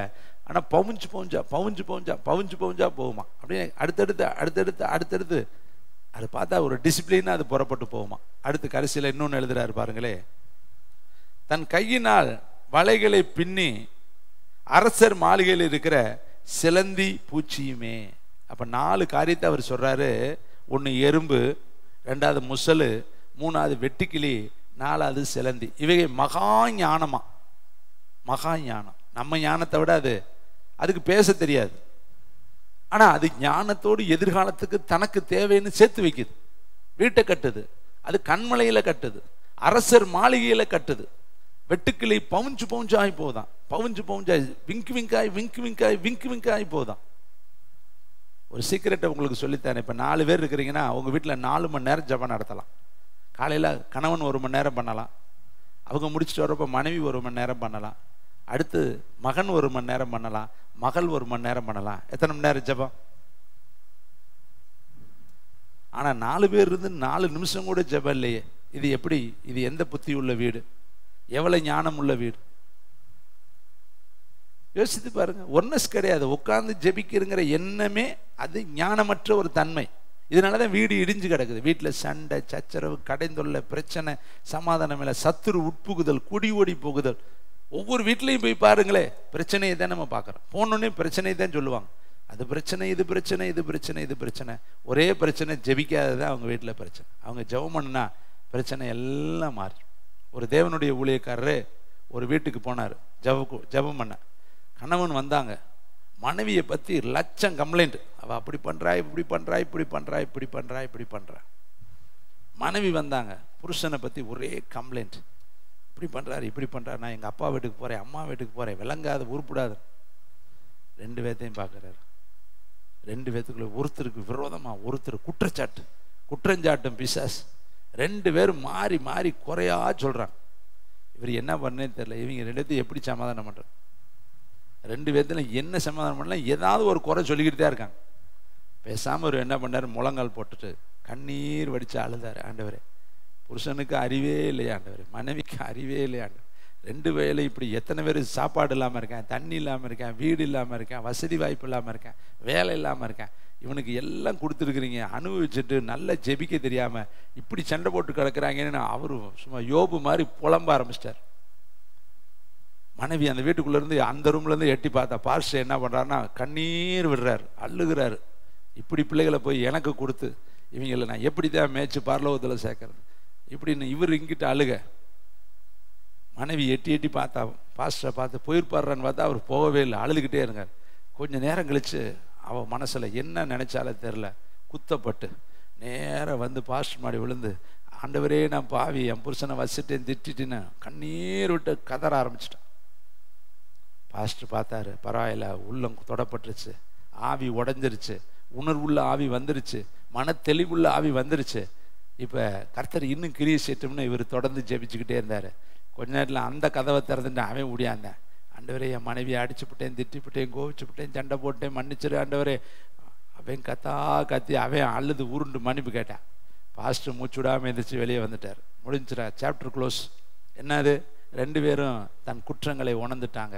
வேதம் சொல்லுது, தன் பாவங்களை மறைக்கிறவன் வாழ்வடைய மாட்டான், அவைகளை அறிக்கை செய்து விட்டு விடுகிறவனோ இரக்கம் பெறுவான். இப்போ 2 பேருமே மனம் திரும்பிட்டாங்க. இனிமேல் குறை சொல்லுவாங்களா? குறை சொல்றவன் இருக்கிற ஆவி குற்றப்படுத்துகிற ஆவி. பிசாசு குற்றப்படுத்துகிறவனா அவன். நம்மளையும் அநேகர் பேசும்பொழுதே சொல்லுவாங்க, குறையா சொன்னாங்கன்னா அவங்கள்ட்ட குறை சொல்ற ஆவி, குற்றப்படுத்துகிற ஆவி. இதை கேட்குற தம்பி தங்கச்சி, வீடுனா ஜெபிக்கணும், அதனால தான் வீடு கட்டப்படும். வீடுனா வேதம் படிக்கணும், அப்போ தான் வீடு கட்டப்படும். வீட்டில் ஒளிவு மறைவு இருக்கக்கூடாது. உங்கள் கணவனுக்கு தெரியாமல் நீங்கள் ஒரு குண்டூசியோட நகட்டக்கூடாது. மனைவிக்கு தெரியாமல் புருஷன் ஒரு அமீப அளவு கூட என்ன செய்யக்கூடாது, செயல்படக்கூடாது. அதுதாங்க குடும்பம். 2 பேரும் கல்யாணம் முடிக்கிறப்ப வாழ்விலும் சாவிலும் இன்பத்திலும் துன்பத்திலையும் நோயிலையும் நொடியிலையும் நல்லதுலேயும் கெட்டதுலையும் எல்லாத்துலேயும் ஒன்றா இருப்போம்னு சொல்லிவிட்டு பண விஷயத்தில், கொடுத்தல் வாங்கல் விஷயத்தில், ஹலோ என்ன எல்லாரும் என்னைய பார்க்க மாட்டேறீங்க, அங்கிட்டு திரும்புறீங்க. இது கேட்டோடனே இதெல்லாம் ஓட்டை ஏம்புறதார், இதெல்லாம் சொல்லிக்கிட்டு இருக்கிறீங்க. அப்புறம் அங்கே பூரா ஓட்டையை வச்சுட்டு இங்கே வந்துட்டு தசு புசுன்னு கர்ரு புருன்னா என்ன நடக்கும்? பிசாசு உள்ள இருந்து சரி மாட்டே, நீ ஓட்டப்பாயடா, நீ ஜெபம் பண்ணி நான் போவானா, நீயே சரியில்லையாடா. கடந்த வாரம் ஒரு பாட்டு, பழைய காலத்து பாட்டை பாடுனேன், உங்களுக்கு நான் பாடி காட்ட விரும்புகிறேன். ஒரு கவிதை, அத்திமரம் போல் எத்தனை பேர்கள் வாழ்கின்றார்கள், அர்த்தம் இல்லாமல் கர்த்தர் இல்லாமல் வாழ்கின்றார்கள், பேசுவதெல்லாம் வேதம், போடுவதெல்லாம் வேஷம், ஊருக்குள்ளே உத்தமர் பல பேர் இருப்பார்கள், ஆனால் உண்மையிலேயே கர்த்தரை போல இருக்கவே மாட்டார். பேசுறதெல்லாம் பார்த்தா வசனத்தை அள்ளி அள்ளி எரியறது, ஆனால் வாழ்க்கையில் வசனமே இல்லை. தேவனுடைய பிள்ளை, நம்ம அத்திமரம் போல ஏமாற்றக்கூடாது. ஏசப்பா பக்கத்தில் வர்றார், கனி பார்க்குறாரு, அங்கே கனியே இல்லை, காயும் இல்லை, பூவும் இல்லை, வெறும் இலை தான் இருக்குது. நாமளும் அப்படி இலை கொடுத்துக்கிட்டு ஏமாற்ற முடியாது. நம்ம மனுஷனை ஏமாற்றி போடலாம், உங்கள் அப்பா அம்மாவை நீ ஏமாற்றி போடலாம், மனைவியை ஏமாற்றி போடலாம், புருஷனை ஏமாற்றி போடலாம், ஆனால் படைச்சவரை ஒரு நாளும் ஏமாற்ற முடியாது தம்பி, அதை மறந்துடாது. கர்த்தருடைய கண்கள் நியாய தீர்ப்புக்கு கொண்டு வந்து நிறுத்திடும். அதனால் தயவு செய்து அதிக பாரத்தோடு நான் உங்களிடத்துல பேசுகிறேன். என் இருதயத்தை தான் உங்களுக்கு அப்படியே நான் பிரதிபலித்து உங்களுக்கு கொண்டுட்டு வரேன். நீங்கள் ஞானமுள்ள குடும்பமாக கட்டணும்னா முதல்ல கர்த்தருக்கு பயப்படும். காலையில் எந்திரிச்சு உட்காந்து ஒரு நல்ல பாட்டை பாடு, ஜெபம் பண்ணு. ரொம்ப தூக்கத்தை கந்தையை வருவிக்கும். தூங்கல் சோம்பலை கொண்டு வரும். கடைசியில் கை முடக்கி கொண்டு என்ன பண்ண, நம்முடைய வாழ்க்கை போயிடும். தூங்க ஒரு லிமிட்டு தான் போதும். ரொம்ப தூங்குனா என்ன வரும்? தரித்திரம் வழிப்போக்கனை போல வருமா, அப்படியே ஆழ்ந்த வேலை வர்ற வழிப்போக்கனை போல உள்ள வந்துடும். தூங்கி தூங்கி தூங்கி கை முடக்கி கொண்டு எத்தனை நாட்கள் இருப்பேன். அதில் தூக்கத்துக்கு ஒரு முடிச்சை போட்டுட்டு காலையில் டிஸ்டர்பன்ஸ் இல்லாத நேரம், மற்ற நேரம் தான் எந்திரிச்சதுலேருந்து வேலை, ஒரு 4 மணி 3 மணி 2 மணி 1 மணி எந்திரிச்சு உட்காந்து நல்ல மனதாக டிஸ்டர்பன்ஸ் இல்லாத ஒரு சூழ்நிலையில் தேவனை அதிகாலையில் தேடு. அதனால தான் வேதம் சொல்லுது, அதிகாலையில் என்னை தேடுகிறவர்கள். நம்ம எதுக்குப்பா தேடிக்கிட்டு அவரை கண்டடைச்சிக்கிட்டு, நம்ம சௌரியத்துக்கு எந்திரிக்கிறப்பே 8:45 7:45 9:45 10:45 இப்படி மத்தியான வேலையில் எந்திரிச்சுக்கிட்டு என்ன நடக்கும்? அல்லது எந்திரிக்கும் பொழுதே ஒரு வேலையோடு தான் எந்திரிக்கிறது. எந்திரிக்கும் பொழுதே வேலையை நினச்சிக்கிட்டே எந்திரிச்சா எப்படி ஆகும்? கர்த்தருக்கு நம்ம நேரத்தை எப்போ கொடுக்கறது? எத்தனை வேலை இருந்தாலும் நிற்கட்டுங்க, முதல்ல கர்த்தரை பாரு, அப்புறமேல் வேலையை பாரு. விமானத்தை பிடிக்கிறதுனால நிக்கெட்டு இல்லாட்டி போகட்டும், முதல்ல கர்த்தர் இடத்துல போய் உட்காருங்க. கர்த்தர் உங்களுக்குன்னு செய்து முடிக்க அவர் நல்லவராக இருப்பார். ஒரு ஊழியக்காரர் பிறப்புறாரு ஊழியத்துக்கு, ஒரு சொகுசு பேருந்தில் போய் உட்காந்தாராம். பார்த்தா அவ்வளவு சொகுசு, உள்ள ஏசி, உள்ளே பார்த்தா நல்ல ஸ்பீக்கர்ஸ், அந்த குஷன் சீட்டு. அவர் நினச்சாராம் பெரிய சொர்க்கத்தையே கிடச்சிட்ட மாதிரி, நல்ல வண்டியை பிடிச்சிட்டோம், நம்ம ஜார்னிங் ரொம்ப சந்தோஷமாக இருக்க போதுன்னு உட்காந்துருந்தார். கர்த்தர் மெல்லிய குரலில் பேசுகிறார், மகனே இந்த வண்டியை விட்டு கீழே இறங்கு, பின்னாடி பக்கம் ஒரு வண்டி நிற்குதுல அதில் போய் ஏறினார். இவர் ஜன்னல் வழியா எட்டி பார்த்தாரு, அந்த பக்கம் இருக்கு அரசு பேருந்துன்னு போட்டுருந்துச்சு, ஜன்னலும் இல்லை கதவும் இல்லை, ஸ்டேரிங்கை பார்த்தாலே கடகடான்னு இருக்கு. இவரால் ஏற்றுக்கவே முடியல, ஜீரணிக்கவே முடியல. ஏண்டவர் எவ்வளோ அழகான வண்டி, எப்படி குஷன் சீட் பாரு, அப்படி கண்ணாடிலாம் ஏசி, உள்ள ஜில்லு ஜில்லு ஜில்லுன்னு இருக்கு. இப்படி போகலான்னு அதே ஊருக்கு தானே இந்த வண்டியும் போகுது, இந்த வண்டியில் நான் போகிறேங்கிறேன் வேண்டாங்கிறீங்களே. கர்த்தர் சொன்னார், இல்லை உன் பிரயாணம் இந்த வண்டியில் இல்லை, அந்த வண்டியில் தான். அவரால் ஏற்றுக்கவே முடியல. இப்போ உங்களுக்கும் அப்படி தான் கர்த்தர் சொல்கிறார், இது வேண்டாம்ப்பா, இதில் போனால் ஐயோ இல்லை ஆண்டவரே, இது சொகுசா இருக்கு, நல்ல கவர்ச்சியா இருக்கு, பிடிச்சிருக்குது, இதுதான் எனக்கு உயிரே, இதுதான் வாழ்க்கையே, இதுதான் என் ஜீவனே, இதுதான் என் ஜீவனும் யோனத்தான் ஜீவனும் கட்டி இருக்கு, இணைஞ்சிருக்கு. இல்லை தம்பி தங்கச்சி, இது டேஞ்சர். கடைசியில் ரொம்ப கண்ணீர் மல்க, வருத்தத்தோடு துக்கத்தோடு அந்த பேக்கை தூக்கிக்கிட்டு விருப்பமே இல்லாமல் இறங்குறாரு. இறங்கி அந்த வண்டியை பார்த்து பார்த்து ரசி, எவ்வளோ அழகான வண்டி, எவ்வளோ அழகா இதில் போனால் எப்படி இருக்கேன், ஏன் இந்த ஆண்டவருக்கு என் மேலே இப்படி ஒரு எண்ணம், இதை இந்த தடத்தடா வண்டியில் ஏற்றி தொடத்தொடான்னு அது போய் இடுப்பு போய் கை போய் கால் போய் இப்படி தான் கூட்டிகிட்டு போகணும்னு ஒரு ஆசையா, ஒருத்தர் தான் நான் போகணுமா. சரி, ரொம்ப வருத்தம். சரி, என்ன பண்ணுறது, எஜமானன் ஆச்சே, சரின்னு போய் உட்காந்துட்டார். அந்த வண்டி இவர் நினச்ச மாதிரியே சொகுசாக எடுத்தேன். பார்க்குறப்ப ஆசையாக பார்க்குறாரு. ஆகவார் எவ்வளோ அழகாக போதுவார், அப்படி போகிற மூமெண்ட்டே அப்படி எவ்வளோ ஸ்மூத்திங்க போதுவார் பாரு. நான் ஆசைப்பட்டு என்ன பண்ணுறது, அவர் விட மாட்டேங்கிறாரே. இப்போ வண்டி போயிடுச்சு. இவர் வண்டி டிரைவரையும் காணா, கண்ட்ரக்டரையும் காணா, உட்காந்துருக்கிறார். அப்புறம் ஆணியாக உட்காந்துருக்கிறாரு. திடீர்னு ஒருத்தர் வந்தார், வயசான ஒரு டிரைவரு, வயசான ஒரு கண்ட்ரக்டர். ஒருத்தையும் கூட இந்த வண்டியில் ஏறல, வெறும் வண்டியாக போகுது, கடன்னு. சும்மா பார்த்தா 100 மைலுக்கு சத்தம் கேட்குது. அப்படி கியர் போடுறப்ப சத்தம் டர்ருங்குது, புருங்குது. ஒரு பொறுக்க மாட்டாமல் சொன்னார், ஏன்டவர் இந்த வாழ்க்கையை கூட என்னை அனுபவிக்க விடலையாப்பா, உமக்கு ஊழியம் செஞ்சு உமக்கு அப்படி இப்படின்னு புலம்பிக்கிட்டு போனார். ஒரு குறிப்பிட்ட தூரம் போய் பார்த்தா இடையில ஒரு வண்டி தீப்பிடிச்சி எரிஞ்சுக்கிட்டு இருக்குது, குப்புரை சாஞ்சு கிடக்குது. இப்போ ஆண்டவர் சொன்னாரா, அந்த சொகுசு பேருந்து எங்கே கிடக்க பாருனார். இந்த ஆண்டவரே சொல்கிறேன்னார், அதான் அந்த வண்டி. நீ இதில் வந்திருந்தேன்னா நீ நேரம் கறிக்கொட்டையாகத்தான் இருந்திருக்கான். உன் மேலே நான் வச்ச அன்பு, நேசம், இரக்கம், தயவு, ஈவு, காருண்யம், உன்னைய பத்திரமா நான் என்ன செய்கிறேன். இதுதாங்க தேவன் நம்ம மேலே எப்பயுமே கரிசனை உள்ளவர். கைத்தட்டி கர்த்தருக்கு நன்றி சொல். அவர் லேட்டாக கூட்டிகிட்டு போனாலும் லேட்டஸ்ட்டு கூட்டிகிட்டு போவார், மகிமையாக கூட்டிகிட்டு போவார். அதனால் உன்னுடைய வழிகள் என்னுடைய வழிகள் அல்ல, உன்னுடைய நினைவுகள் என்னுடைய நினைவு. இதாங்க ஞானம். ஞானம் வீட்டை கட்டும். புத்தியுள்ள ஸ்திரீ வீட்டை கட்டுவா, புத்தி இல்லாத ஸ்திரீ தன் கையால் வீட்டை என்ன செய்வாளா, இடிச்சு போடுவோம். நீ இடிச்சு போடுற மகளா, கட்டுற மகளா, குடும்பத்தை கட்டி எழுப்புற மகளா, குடும்பத்தை கட்டி உடைக்கிற மகளாங்கிறது தேவன் உனக்கு காண்பிப்பார். ஏசப்பா சின்ன வயதில் ஞானத்திலும் தேவக்கிருபையிலும் மனுஷர் தயவிலும் அதிகமாய் விருத்தி அடைந்தார். 9 வரத்துல முதல் வர என்ன தெரியுமா, ஞானத்தை போதிக்கும் வசனம். அப்போ ஞானமும் ஒரு வசனம் தாங்க. வசனத்தை நீ படிக்க படிக்க படிக்க ஞானம், அந்த கிஃப்ட் ஆஃப் விஸ்டம் உனக்குள்ள அது வந்துடும், வந்து இறங்கி அந்த வெளிப்பாட்டு வர உனக்குள்ள வர ஆரம்பிச்சிடும். இதை கேட்குற தம்பி தங்கச்சி, இன்னைக்கு கர்த்தர் உன் கூட பேசுறாரு. வீடு ஞானத்தினாலே கட்டப்பட்டு விவேகத்தினாலே நிலைநிறுத்தப்படும். அருமையான பொருட்கள் உன்னுடைய வீட்டுக்குள்ள கடந்து வரும். வீடு ஞானம் உள்ளவன் வெள்ளம் உள்ளவன். நீ ஞானமா இருந்தேனாவே அது ஒரு பெரிய பலன். அதனால எல்லாரும் ஜெபிக்கும்படி எழுந்து நிற்கலாம்.